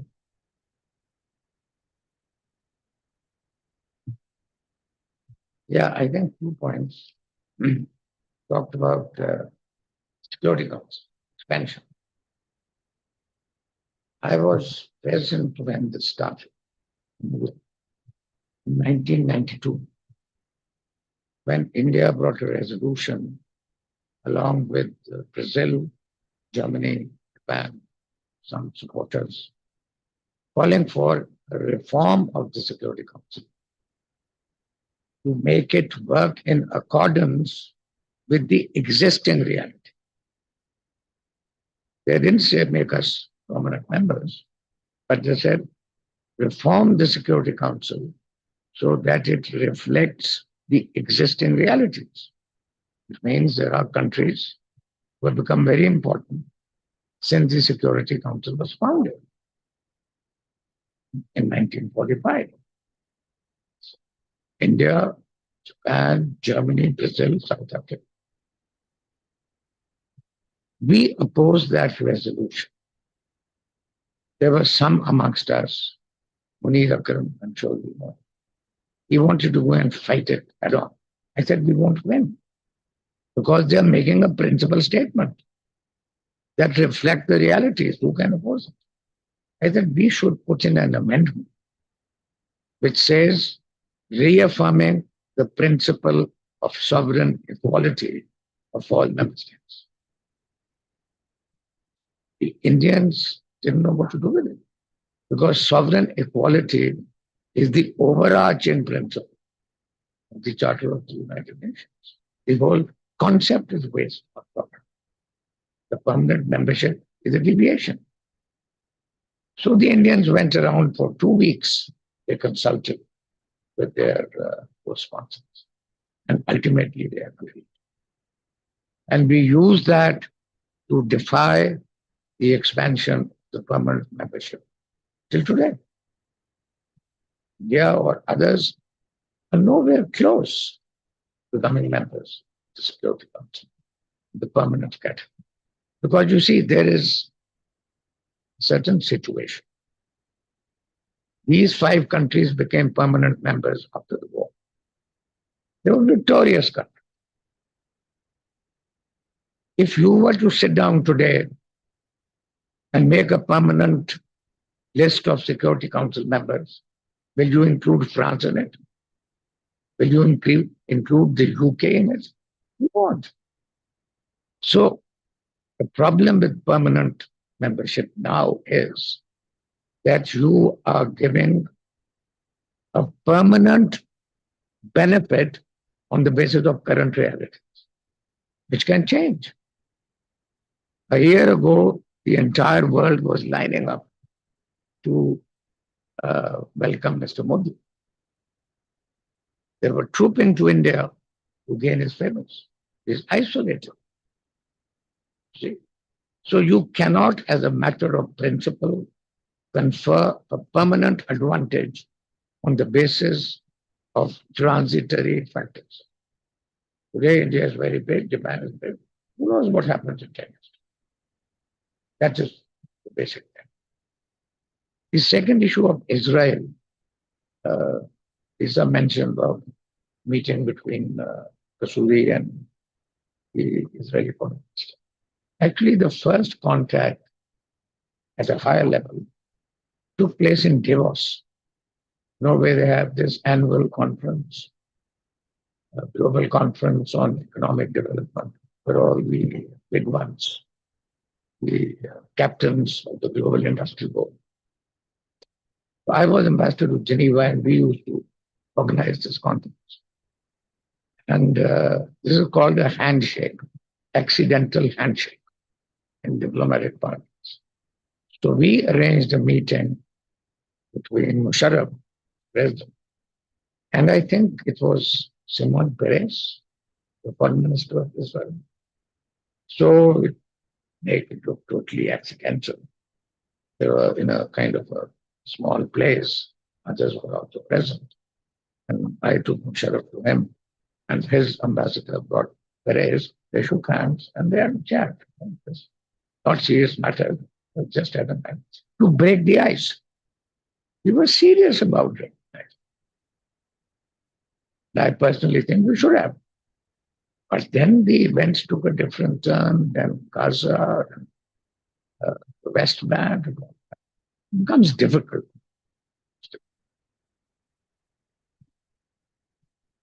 Okay. Amjad, I believe, has a question. Anybody else? Yes. Nasir, and there's one more hand I see. Yes. Okay. So three. So we go in this order. Amjad, Nasir, and then the gentleman I can't see. Yes, Amjad. Assalamu alaikum. This is Amjad Fraz. I'm research associate at Center for Space and Security Studies, and so executive master student here. So my question is international relations. There is a timeless saying that there are no permanent friends or enemies, but interests. So as per insight, where do you see Pakistan in like 3-4 years when Trump is gone? That's it. To the entire panel.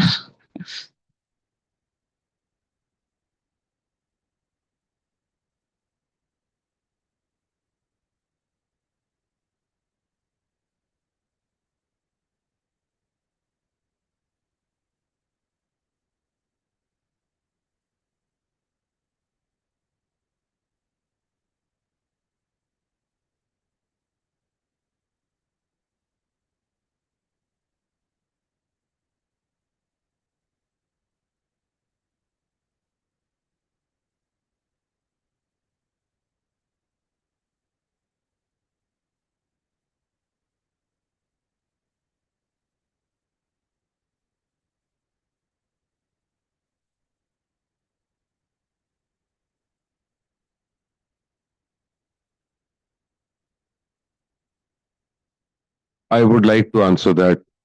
That's a very critical question. Adding on to what the ambassador said a little time back, from the fourth largest or strongest economy of the world and such a vibrant country, where did India take the fall? It was not just Pakistan beating them up militarily. That happened subsequently. There's something else that transpired. That Pelgam incident happened, and suddenly India started blaming Pakistan with no evidence sharing with anyone. So what's happening? One nuclear country threatening another nuclear country, blaming it, and creating a flashpoint. That was scary for everyone in the world. Second, they immediately put in abeyance the Indus Water Treaty. Then they cancelled the SARC visas. Then they cancelled the Afghan transit trade from Atari and through Baga. So in a matter of 24 hours, the Indian government and the Foreign Office did things that takes countries years and decades to build. And suddenly the international community sat up and they said, they are not so reliable anyway. India was just behaving like a third world country, insecure third world country, and they were not abiding by the international treaties and agreements. And suddenly, before the war happened, India had lost its edge in the region. You see, the problem is Donald Trump loves Asim Munir and Shabazz Sharif. It happens. If, let's say, all of them are not there, Donald Trump goes into a coma, Asim Munir has a heart attack, Shehbaz Sharif is in CCU, what happens? Will the country survive beyond that? That is where the institutions need to take. And that is what I've been trying to emphasize, that we should not be based, um, should not be pinned onto individuals, rather institutions and certain futuristic policies.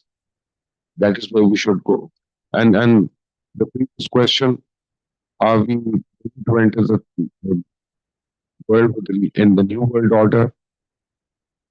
I don't think you even understand what the new world order is. Let's talk about one thing, economy. There's a common perception in Pakistan that Jews own all the banks. Let me tell you, Jews do not own any banks, any big banks that you know. Every bank is insured by an insurance company. Every insurance company is reinsured by a reinsurance company. There are only 6 reinsurance companies in the world. Each one of them is owned by the Jews. They don't come in the front. They don't come and brag like us. It is us. We like to show off. Indians like to show off with Dhurandhar and those kind of substandard movies. Jews don't. And that is why, whether we like it or not, whether we admit it or not, Jews are the only nation in the history of the world who have come back the third time. The least in numbers, just a few millions, and they're controlling the world the third time. No other nation has done that. So there's a lot of thinking we need to do.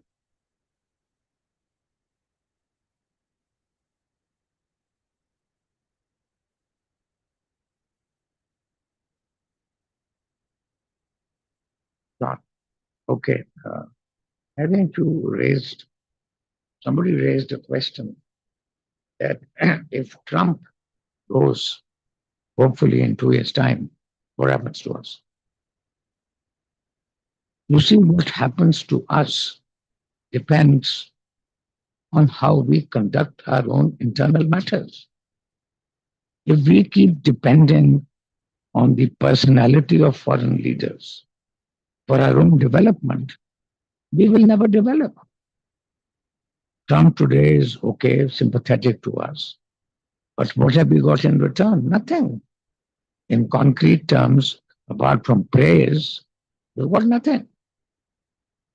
So I think this tendency, which began very early in our history, of depending on outside factors for our internal legitimacy, internal strength, is a wrong strategy. We need to put in place our own institutions, strengthen them, and embark on a program of national empowerment. The people of this country have never been a factor in our policy making. Unfortunately, it's true. And when we used to make foreign policy or implement it, the people of Pakistan never figured in it. It was nuclear or Kashmir or, strategy, non-political. Afghanistan, not the people. Our diplomacy was never geared towards the empowerment. And that is what we need to do now. Put our own house in order and stop depending the personalities of foreign leaders for our own salvation. Wrong approach. I think it's a wrong approach. The second point on influencer, we said, can we be an influencer? No, we can't. $130 billion in debt. 3 billion gone, and we go around begging for 4 billion.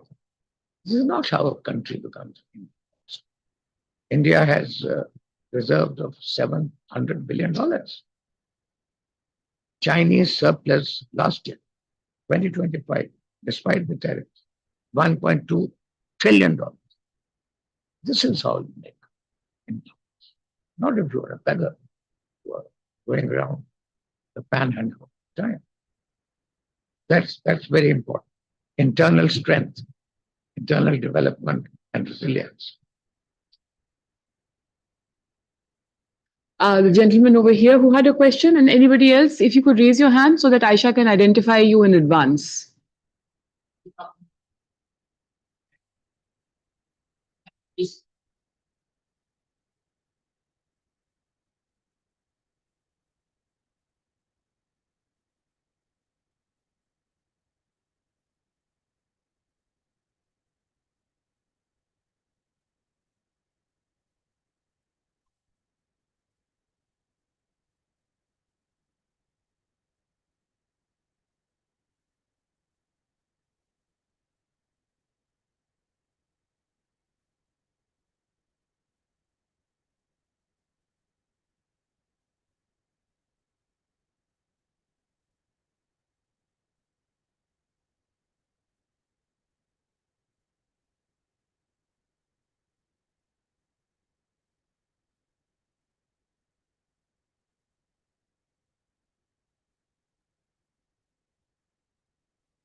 Problem is,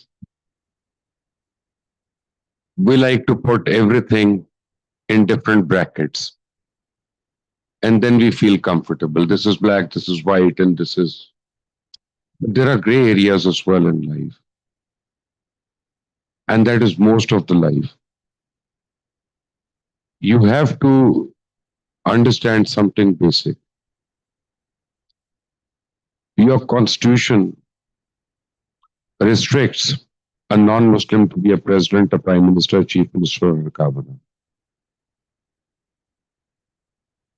You can have a Nobel laureate and he still cannot become the prime minister of this country, despite being the most educated or the smart man.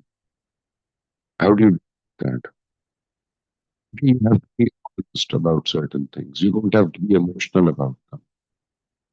Emotional is, I love my mother, but is she a literary accomplished person? The answer is no. One has to be honest with one's emotions as well. And the second question I just forgot. What was the second question? ऊंचा बोल दें वैसे बता दें. Mahathir Mohamad. He has not endorsed corruption, and I do not endorse corruption. We are trying to find ways and means to minimize it and or convert it into something positive. These do not equate with the two things differently. They're two different things being said. They are not going, they're going parallel with each other. They're not meeting. And you had a second question, I believe.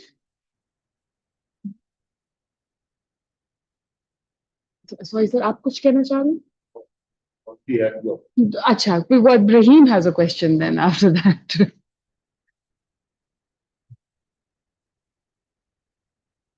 Ji, thank you. I'm a faculty member here. I have a couple of questions. एक तो ये कि I would like your perspective on BRICS, the panel's perspective, in terms of moving into the future. Because my own understanding is that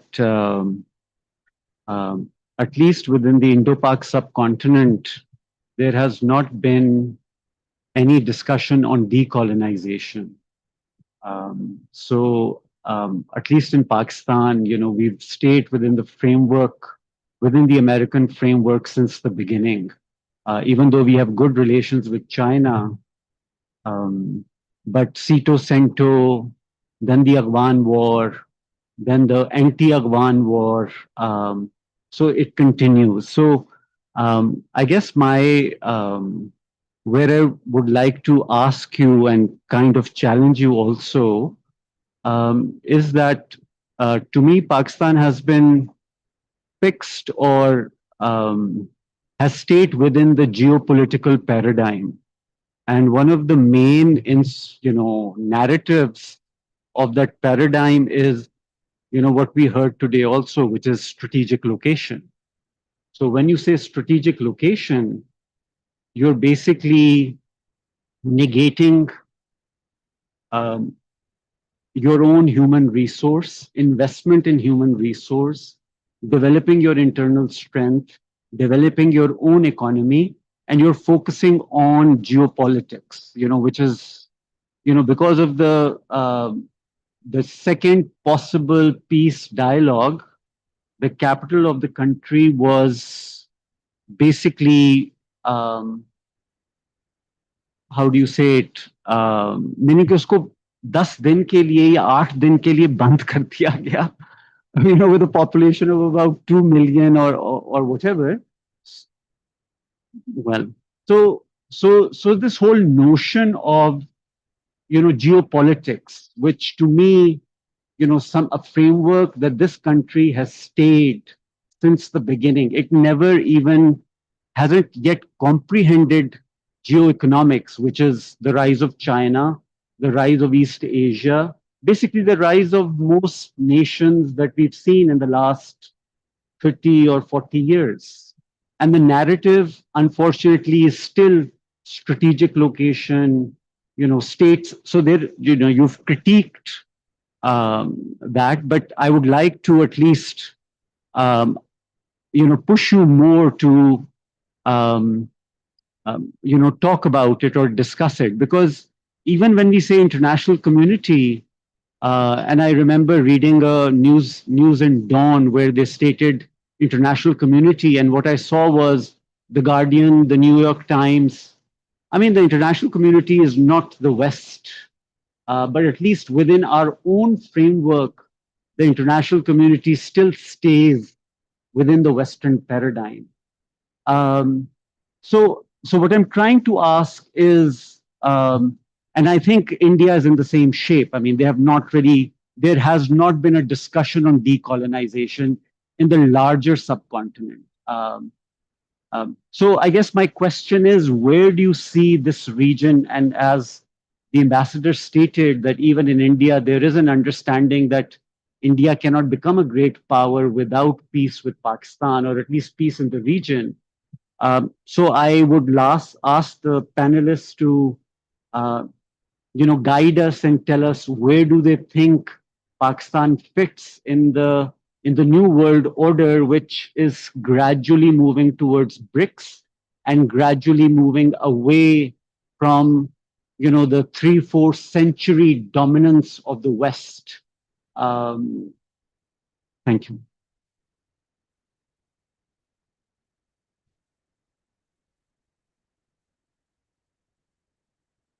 You posed a very pertinent and a very complex question. The first point on our location, strategic location, I don't think it's a handicap. I think it's an asset. But it depends on how you use it. We use it to turn this country into a security state. Used it entirely for security. We had challenges. We had security challenges. But I think we should have struck a balance between our security needs and our economic needs. We ignored the second factor. I think that is one of the reasons, major reasons, that we are in the economic situation today in which we find ourselves. We never tried to reap the harvest of an excellent strategic location for, I think that was right. We joined Central. Why did we join Central? Don't understand. I'll tell you something very interesting. When Bhutto became the Prime Minister, he wanted to find out exactly the events which led to Pakistan joining CENTO. I was working on the CENTO Turkey around that time with the task of preparing the report with me. And the proposal came from Turkey. That we set up a CENTO in Turkey as part of NATO Western countries. And they wanted Iran and Pakistan. Pakistan was double-minded. There were people, the political establishment said, what do we get out of it? And why do we antagonize the Soviet Union? It was the first country to invite us to visit them. Why are we antagonizing countries with which we have no problem? So it was decided to send the then defense minister, Mr. Ayup, was chief to Turkey to find out whether CENTO can be invoked in case India attacks it.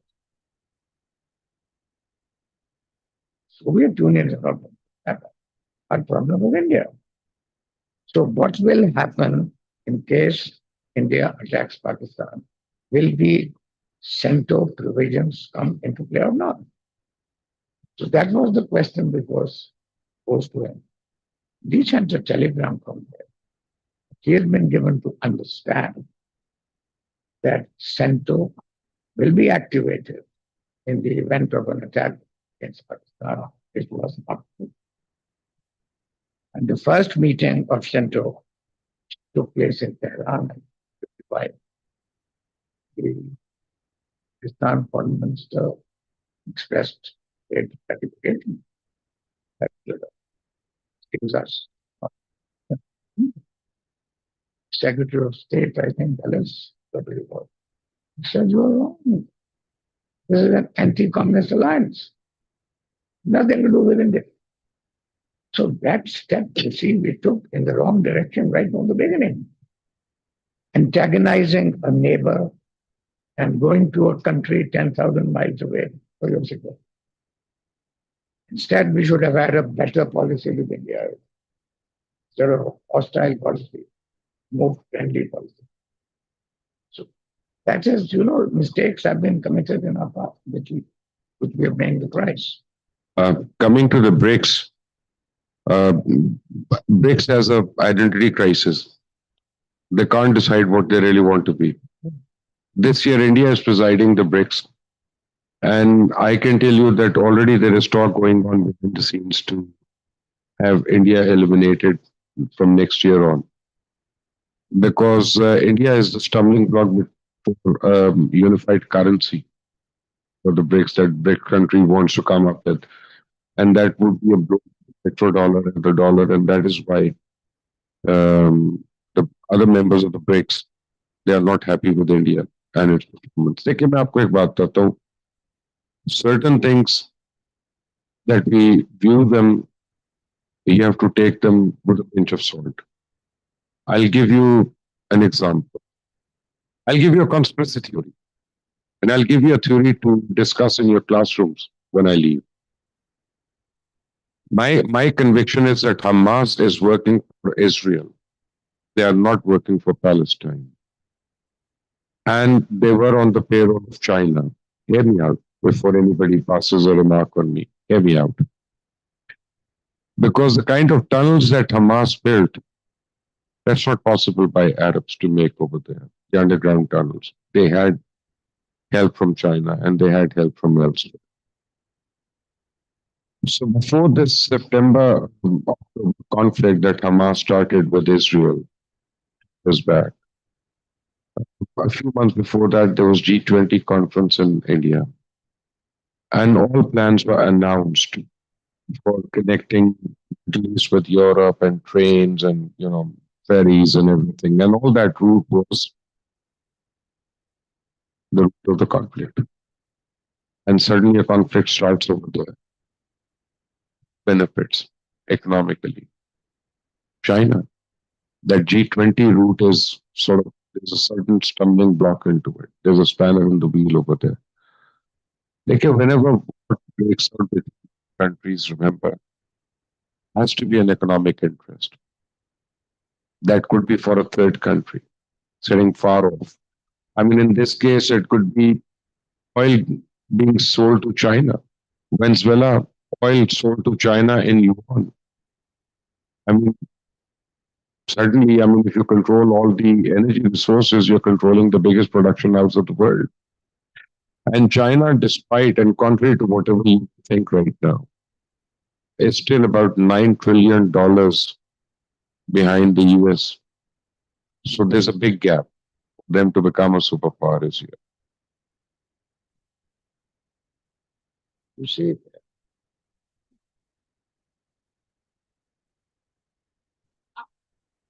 on BRICS, it's a very interesting, Bashar has rightly pointed out. It's very easy for China and the others, South Africa, Brazil, displace the dollar with basket of alternate currencies. What will happen if you displace it? If oil ceases to be traded in dollars, American productivity doesn't support the dollar, its trade balance doesn't support the dollar, its gold doesn't support the dollar. Delinked from gold. What supports the dollar? Global currency, petrodollar. You finish that, or you weaken that. What will happen? The demand for American dollar finish. Massive inflation in America. Collapse of the American economy over the long term, which would mean massive depression in the entire world.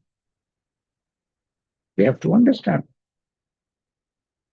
America has a trade deficit with almost every country in the world. China has trade surplus with America, 300-400 billion. People talk about China lifting 700 million people out of poverty. It's true. I think the industriousness of the Chinese people had a lot to do with it.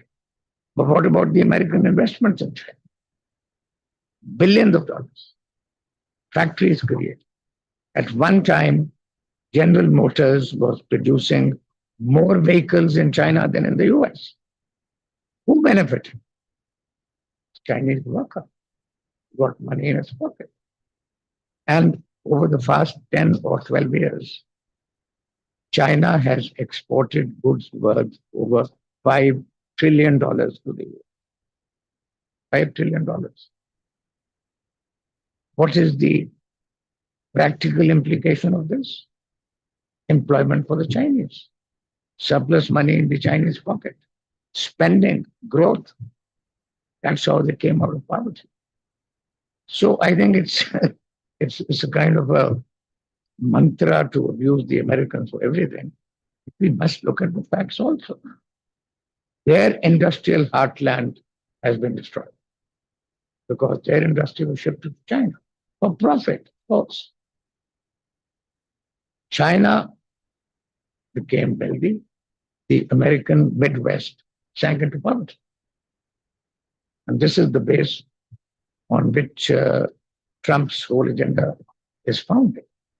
So I think we should be very careful about these slogans that pull the dollar down, replace with BRICS or whatever. The biggest loser will be China itself. Who will buy its goods? If the US collapses, who will buy China's goods? Not us. So I think it has to be looked upon in a very broad, rational, detached context. Thank you. I realized the way lunch. Yes, well, not lunch. The penultimate of this session is that once this agreement happens, it's to the entire plan. Agreement, peace agreement, if it happens in Iran, keep the Iranian Middle East animosity and the war in some sorts that has happened between Iran firing on Middle Eastern countries, UAE, Saudi Arabia, Bahrain, Qatar, and all those countries, keep the intra-Arab budding dispute that is between Saudi Arabia and UAE in mind, in perspective. Pakistan's agreement with Saudi Arabia on strategic defense agreement, which is Article 5 of sorts that you said. It is an agreement. I think it has not yet been ratified by the parliament, our parliament, but doesn't matter. But it is there. And also our own limitations vis-a-vis India and Afghanistan. So what should be the dictates or principles of our foreign policy for Middle East in the post-peace agreement, if that happens?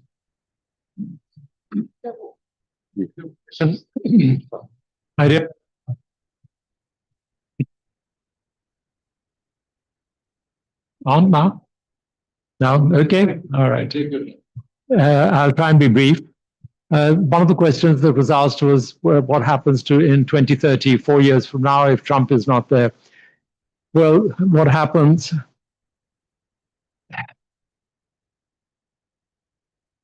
It doesn't matter whether Trump's in Washington. It doesn't matter what's happening in Islamabad. What will happen is in 2030, who's going to be in Rawalpindi? You can draw your own conclusions. Okay? Number two, geography. We talked about strategic location, and I keep hearing this about Pakistan and the youth, as Bhuveshwar has mentioned, the youth dividend, etc. All of these are slogans. We're talking about, when we say strategic location, are we talking about a political one? Well, the answer is no. Are we talking about a geographical one? Yes. But then you have to remember that we're an agricultural-based economy, primarily. And if the Indus Water Treaty is abrogated by India unilaterally, which they can't do, but nevertheless, if they choose to do it, which is what they're doing, suspending it rather than abrogating it, then what happens to us? Are we just going to be another Saudi Arabia, a desert heartland in Pakistan? So this is something very serious. And it might interest you to know that the World Bank, under the agreement, any dispute between the two parties has to go to the World Bank for arbitration. The president of the World Bank, Ajay Banga, was here a month ago. He went to India, came to Pakistan. He talked about creating jobs and. He never said one word about the World Bank's responsibility under the Indus Waters Treaty. Not one word. And nobody asked. Well, I asked him, but he just gold Kadvi asked him. Okay? So I'm saying that we are in very serious danger of becoming a dehydrated nation. And Nestle's bottled water is not the solution, nor Aquafina. Okay? We can't run agriculture on this basis. The question is asked, India. I understand what the ambassador has said. And the ambassador is far more experienced in this than I am. I've been to India for a number of occasions. I've had very senior contacts in India. What I can see clearly today is that for the past 10 years, Modi's government has lowered a saffron curtain between India and us. There has been no contact, no meaningful contact between. I know there are various ambassadors who like to go on these jaunts to Bangkok and to Istanbul and whatever, you know whom I'm talking about. Well, of course, they can't enforce it because they're retired people who are talking to other retired people who can't enforce any decisions. So apart from the fact that they have a good time while they're in Bangkok and while they're in Istanbul, I can't see anything coming out of it. There's a lot of cackling, but they don't lay any eggs. So what is the situation with India for 10 years of silence? Well, the answer is Modi is going to be there as long as we are here. And if it's not Modi, it's going to be Amit Shah. So the BJP and the Bengal results have reconfirmed this. They have demolished any provincial presence that provincial parties had, regional parties have. BJP is now a universal party throughout India. Congress has absolutely no place, and nor do the provincial parties, the state parties anymore. Therefore, the question arises, what happens to the 200 million Muslims who are in India? It's very clear. 1400 years ago, to give or take, the Hindus converted to Islam.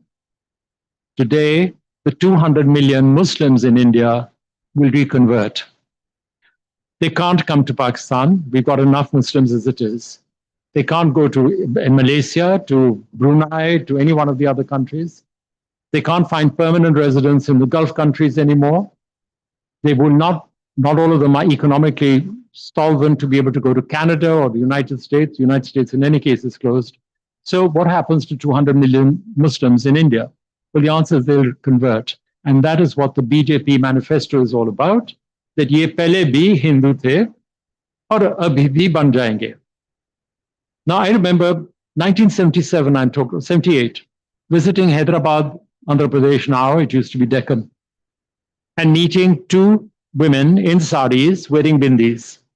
And one of them said, my name is Khalida, and the other one said, my name is Bushra. So we said, but hang on a moment. Aapne sari pehni hui hai, bindi lagayi hui hai, vagara.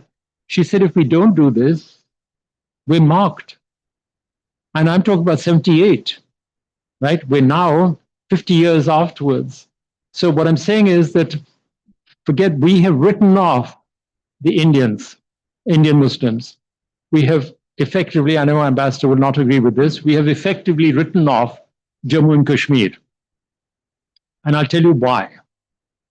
For two reasons. Number one, I.K. Gujral Sahab met me one day. He was very kind to me. He used to, whenever he came to Lahore, we'd meet each other. When I went to Delhi, we'd meet each other. So he said to me, Ijaz, ये मसला क्या है हमारे दरमियान? मैंने कहा जी वो Jammu and Kashmir का है, you. He said, वो इजाज कश्मीर का फैसला तो हो चुका है, ना तुम ले सकते हो और ना हम दे सकते हैं. तो फैसला हो चुका है. It has now been confirmed by the amendment and the abrogation of Article 360, I think it is, 370.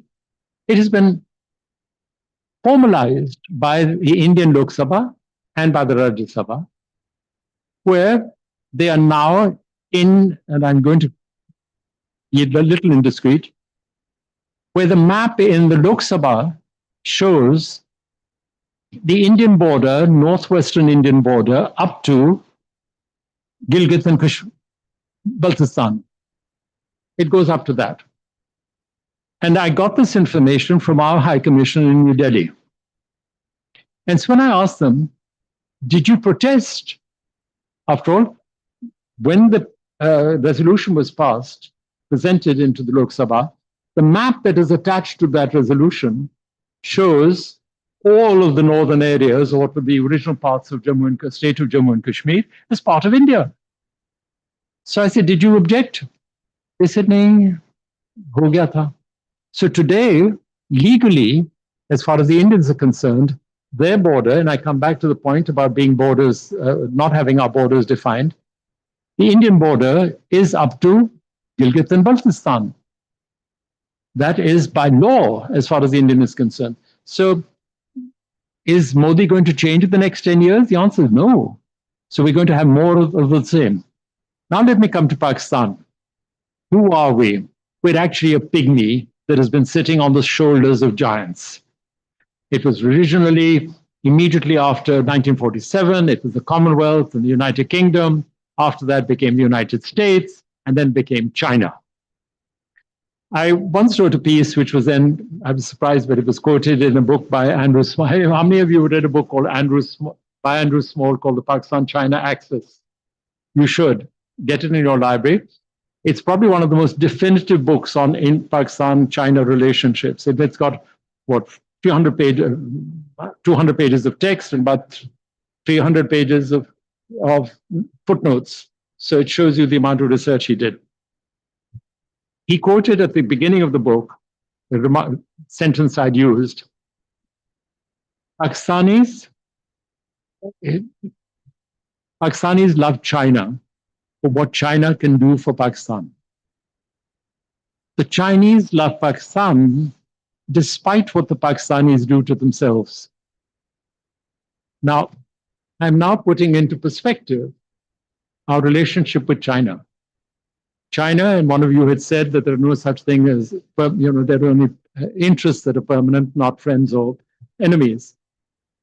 China is not interested in Pakistan. It's interested in using Pakistan, but it is not interested in Pakistan. It has much, much wider horizons than us. We have proved a disappointment to China. But the Chinese, being sagacious, are prepared to forgive us because they say, it doesn't matter, ye to karte rahenge. We are juvenile delinquents as far as they are concerned. Over 5,000 years civilization. We're 76 years old here. So the Chinese have a different perspective and a different expectation. Right? Aap dekh lijiyega. Hum CPC mein ghus gaye the, and then we had Razak Dawood going to making a statement when Imran Khan had just done, KG, we're abandoning CPC. The Chinese got very offended, but have accepted it. उन्होंने उसके बाद बताइए कि कौन सी CPC project है जिस पर उन्होंने जोर डाला है. Okay? Ambassador, you mentioned the Saudi agreement. I have very strong fears about the Saudi agreement. Absolutely. Very strong, visceral reactions to that agreement. Our Prime Minister flies out to Riyadh. He is presented a document, and the ambassador will bear me out, because all such agreements are negotiated over a period of time. Yeah, the Iranian atomic energy agreement took 20 months to negotiate. Here, an agreement in which we are binding ourselves to stand with Saudi Arabia in the event of a, and I disagree with the ambassador here, it is not in the last resort, it's in the first resort. वो पहली चपेट में हमें उनका साथ देना पड़ेगा. We don't have to wait till कि क़यामत तक क्या होगा. It's going to happen the moment the Saudi royal family feels threatened, they'll invoke the treaty. So here we have a situation where our Prime Minister flies to Islamabad, to Riyadh or wherever. They didn't even indicate the place where it was signed. And I remember asking his advisor, the PM's advisor, "Hey, dastat kahan hua tha?" Or I can't disclose. He goes there, he's presented a folder, he signs it, and he comes back within 3 hours. The entire visit took 3 hours. And an agreement as dangerous as the Joint Saudi Pact with us was signed, sealed, delivered, and even as you just mentioned, General Saab, even though our parliament has not ratified it yet, you say that doesn't matter. Yes, of course it matters. Then what the hell is the parliament doing there? If it can't even ratify an agreement like this, is it enough for one man to sign it?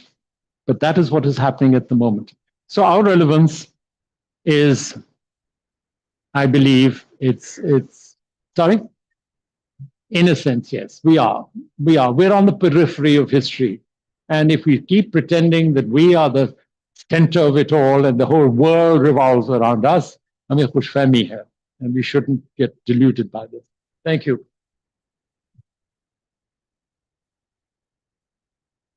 No, I think Mr. Zaz touched on a very historically a critical subject, Kashmir. Many of us spent our careers fighting for Kashmiri self-determination, the United Nations, OIC, NAM.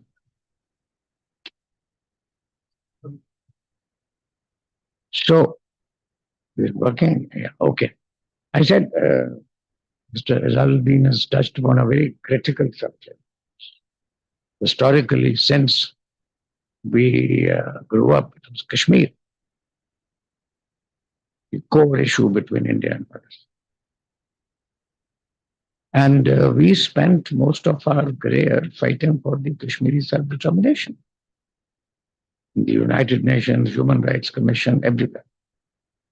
Then in 2019, August, the Indian Parliament, as Isab said, abrogated Article 370 and abrogated Article 35A, crucial for the autonomy of Kashmir, and a blatant violation of the Security Council resolutions, which had demanded no change in the status. What did we do? That is where we have to wake up now and understand the reality. What was our reaction? Two reactions. We went to the Security Council along with China, because China has the issue of Ladakh. The Security Council refused even to consider our request, when its own resolution was blatantly violated. Didn't bother. They had informal consultations and they decided this issue was not worth a formal meeting of the council. And we lied to her. We said, Kashmir has been internationalized. Kashmir had been excluded completely from the UN agenda. That was the reality. And secondly, what did we do? We changed the Kashmir highway into Srinagar highway. That was the extent of our reaction. And we added I to the Indian occupied Kashmir. Illegally Indian occupied Kashmir. Occupation is definitionally illegal. The Palestinians never say illegally occupied Palestine. Occupied territory. Occupation is illegal under international. So in order to kind of please ourselves, we added another I to IUA. This was the sum total of our reaction to it. What does it mean? There is a reality on the ground.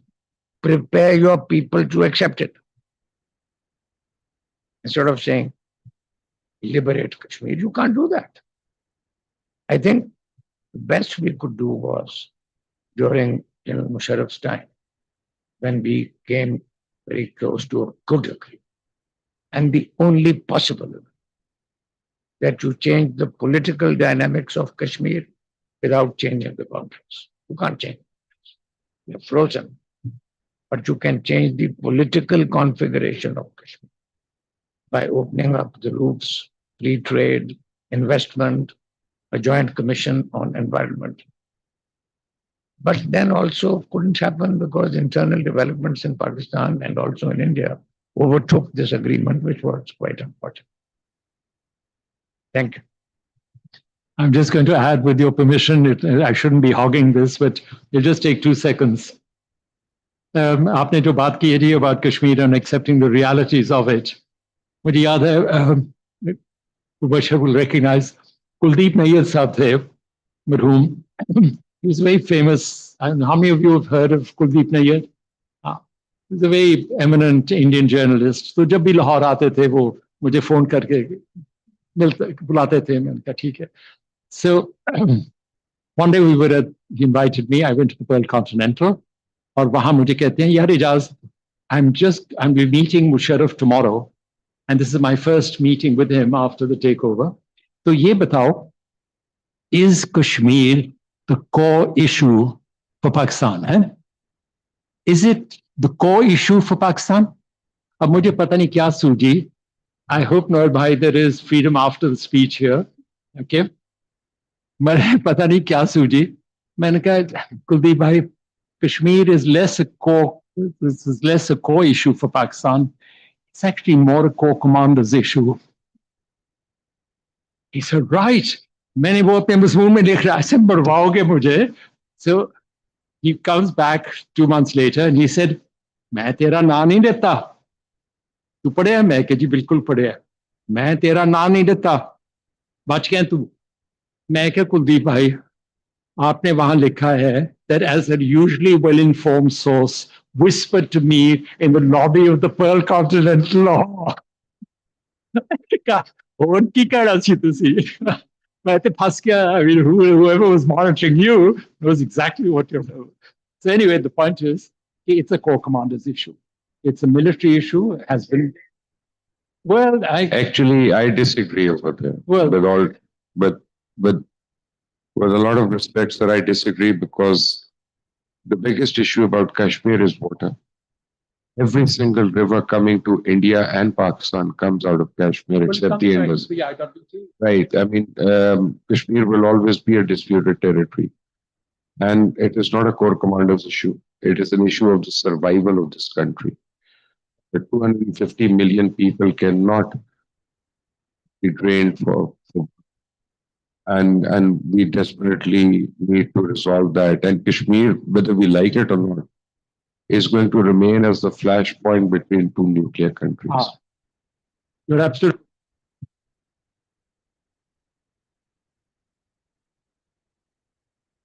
right. Is that the next war is not going to be over Kashmir is going to be over water. And here, the interesting, and come back to China, the interesting configuration is we are the lower riparian for India, which is the higher upper riparian, okay, under the arrangements and the Indus water arrangements. But China is the ultimate upper riparian. And that is why the Indians are so scared, because when the moment they took over Tibet, they didn't do it for geographical expansion.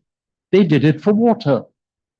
And so the Indians, the Chinese have control now over the sources of Indian rivers. And before they can start manipulating, that is why the abrogation or suspension of the Indus Waters Treaty is such a short-term measure by India, because ultimately it can only aggravate China and cause China to take action, which will be to India's detriment. Our benefit, and hopefully in the end, but it will be to that. I fully agree with you, totally. It's not, I merely jokingly said about core commanders, I mean, मार खानी थी कि publicly मैं नहीं, वो बाहर एक डाला वेट कर रहा है आपका. The point is, how do we solve what? Kashmir? How do you solve the Kashmir? It's very simple, sir. You talked about the United Nations. The United Nations has itself resolved it. When the United Nations is so ineffectual that it cannot even accept a violation, it cannot even be prepared to discuss a violation of its own resolutions, Yes. then I mean, who are we? और अब देखिए हम कहाँ कौन सा जोर लगा सकते हैं on India, except as you've just mentioned, and we all recognize, it's only now China that will be able to put pressure on India to come to some terms as far as this is. It's not a long-term thing for the long-term ambition of the Indians. They cannot do it. They cannot do it. They cannot sustain. Ambassador साहब, हमारा एक problem है. फलस्तीन का मसला हमारा मसला है, बाबरी मस्जिद का मसला हमारा है, अफगानिस्तान का मसला हमारा है, चेचनिया का मसला हमारा है. For God's sake, जो हमारे अपने मसले हैं ना, उनके ऊपर जरा देख ले, बाकी दुनिया को छोड़ दे. Let them go to hell. हम लोग यहाँ पे अपनी बिजली, पानी, पेट्रोल के लिए तरस रहे. आप लोगों ने हीर रांझा देखी है, जो पाकिस्तानी फिल्म थी? नहीं? You must. It's a textbook study on family politics and national politics. और उसमें एक जुमला है जहाँ ये जो तीन भाई बैठे हुए हैं और वो खाना खा रहे हैं रांझे के, और उनकी जो बीवी हैं वो इतराज कर रही हैं, गिला कर रही हैं कि असी ते थक गईयां पराठे बना बना के ते वो मुश्तंडियां नूं असी खवा रहे हैं. To which one of them says, अच्छा भी बर्दाश्त कर ले. One of the sisters-in-law says, मैं ते तंग आई हैं, मैनू मैके छाड़ा. To which this husband, very depressed, says, मैं कुछ करना तैनू हुणे छाड़ा ना, रोटी आके खा लवांगा. तो अभी नोएल साहब आप जब भी रोटी देंगे हम खा लेंगे, फिर रवाना हो जाए.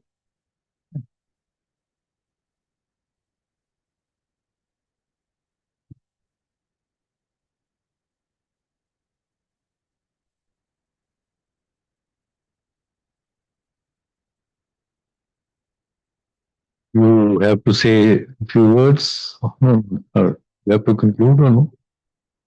You, okay. Yes, sir. My name is Mohammad Zubair, and a student at the Center of Public Policy and Governance.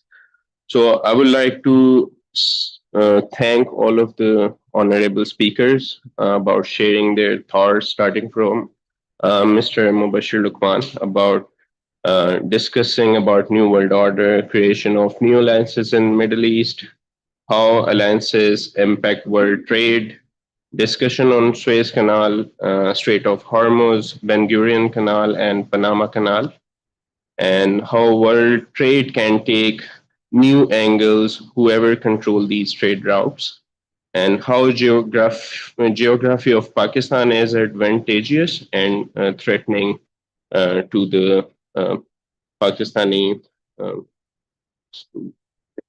system. And also, um, I would like to shed some light upon uh, Mr. uh, Fakir Said Ijazuddin about discussing topics like history, hypocrisy, hubris, and uh, haters. Stance of Benjamin Netanyahu on how he wanted to shape his relation with U.S. and Iran. U.S.-Iran agreement in 2015 to deblend their nuclear enrichment, called as JCPOA, and also how Trump breached the agreement later on. Also, I'll move forward toward Ambassador Shaukat Umar, how he emphasized on nuclearization of Iran is a threat to Middle Eastern politics and Middle Eastern instability, emphasizing on Iran's vision behind JCPOA agreement to transform Iranian society, how Trump breached agreement, how foreign minister and president of Iran is still looking forward for a peace talk, um, and how agreement deliberately summonized by Israel with different attempts. And that's all for now. I'm not going to be taking much time because I will hand over the stuff to Dr. Noel. Thank you. Thank you. Thank you very much. Uh, Thank you very much, Kirija sir, for coming over and enlightening us. Thank you, Ambassador Dr. Saab. I knew you traveled a couple of days, so but still you made it, and so we're thankful to you. Thankful to you, Mubashir Saab. All three speakers have spoken very candidly and there's heart out on different issues. The issues, when we talk about issues, there are always number of positions on that. There are some positions which have been developed over the past. There are some interpreted differently. There are some about future. Some are emotional angles to it, like Kashmir and other issues. Others are the realistic part of it. So we have covered a good ground over here in terms of the navigating the pathways and uh, new world order. What is the new world order looks like, and how are we going to navigate that? Is there a policy to do that? Should we have a policy? And if that policy is to be, what that policy should be? I had tried to rope all of three them in discussing Middle East and our policy in Middle East, but nobody talked of that. It still remains a question for me and for Center for Public Policy that post peace agreement, what will define Pakistan's Middle East policy. Insofar Pakistan's, we covered the strategic agreement, but also the intra-Arab dispute. We have not talked of that. We had taken in the past a position. You remember that we were not part of it. We remain neutral to that conflict, and that is the precedence that we have. And what will be the future now that the agreement is in place? Will you be able to sustain your position as a neutral country to the Middle Eastern conflict? That is a question which I think the researchers would also debate and discuss on. India, of course, we have a day tomorrow to discuss India and India's Pakistan relations, in which Kashmir, of course, IWT and all those things, and Afghanistan, and they will figure out very prominently to be discussed.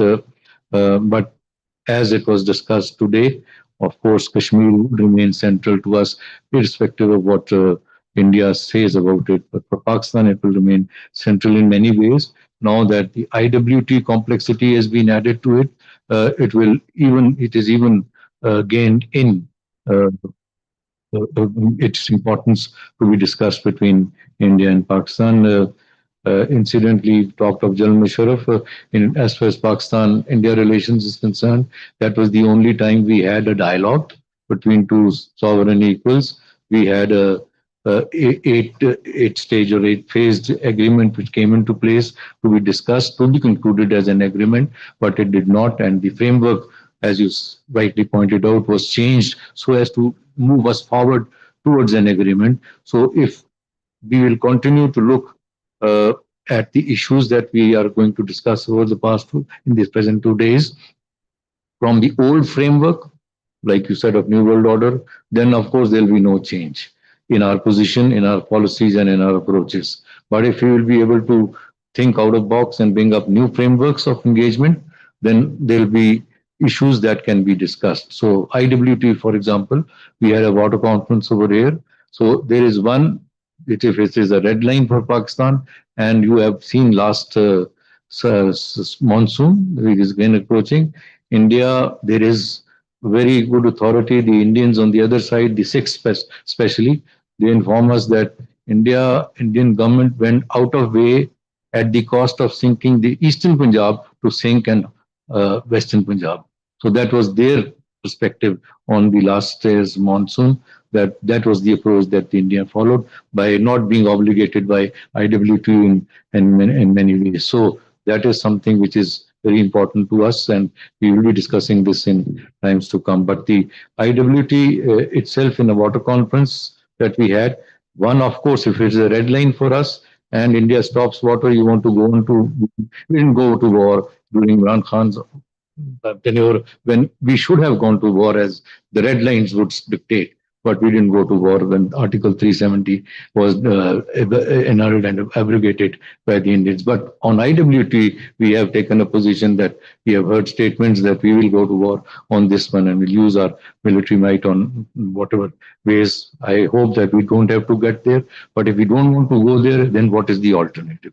Is there a serious thought going on in our policymakers about an IW 2.0 or what? Or you still want to stick to the old IW2 even if it is not, if it doesn't work? So the policies, when they don't work, must be evaluated and looked into to think about new policies to make them work to achieve the national interest of the country and the people as it is. India's role in BRICS, you might have noticed, did not issue a single statement on the Iran, Israel, US ongoing conflict. And it was despite that China has a position on that, despite other countries had a position on that. Russia had privately given statements against that to bring it to end. But BRICS as a body in which the Indians are holding the presidency, they did not give a single statement on this issue because the statement was held by the Indians. They did not allow that statement to come through. They continued to delay it one way or other. So that speaks of the Indian relations with the Israel that you have indicated in your talk further. So that is the kind of BRICS that we are looking at. In the end, it is all your own interest. If you don't take care of your own interest, and the primary interest which we are trying to put forward over here in the Center for Public Policy and Governance through our approaches is that the primary interest of Pakistan is people of Pakistan. And if that interest is not looked after, then any amount of energy that we would spend on trying to work out security arrangement, trying to bring out economic development. So this will be all an elitist approaches to handling this issue. People will not be part of this story, and we want to have people to be part of the story. And lastly, when I said the parliament, I thought I was saying that to Shabashri parliament didn't matter because it did matter. The subject was not discussed before going to the signing ceremony or coming back to the signing ceremony. So they didn't matter to him. So thank you very much. Please join me in giving a big hand to our three very eloquent speakers who have been. And of course, Pakistan will not leave without lunch and a good. So please, we'll go to housekeeping. Huh? Okay, I'll let me complete it. So we'll all request you to, just as we go to the lunch, gather at the stairs. We'll have a good photograph, and then we go to the 0 to 1 for lunch. Thank you.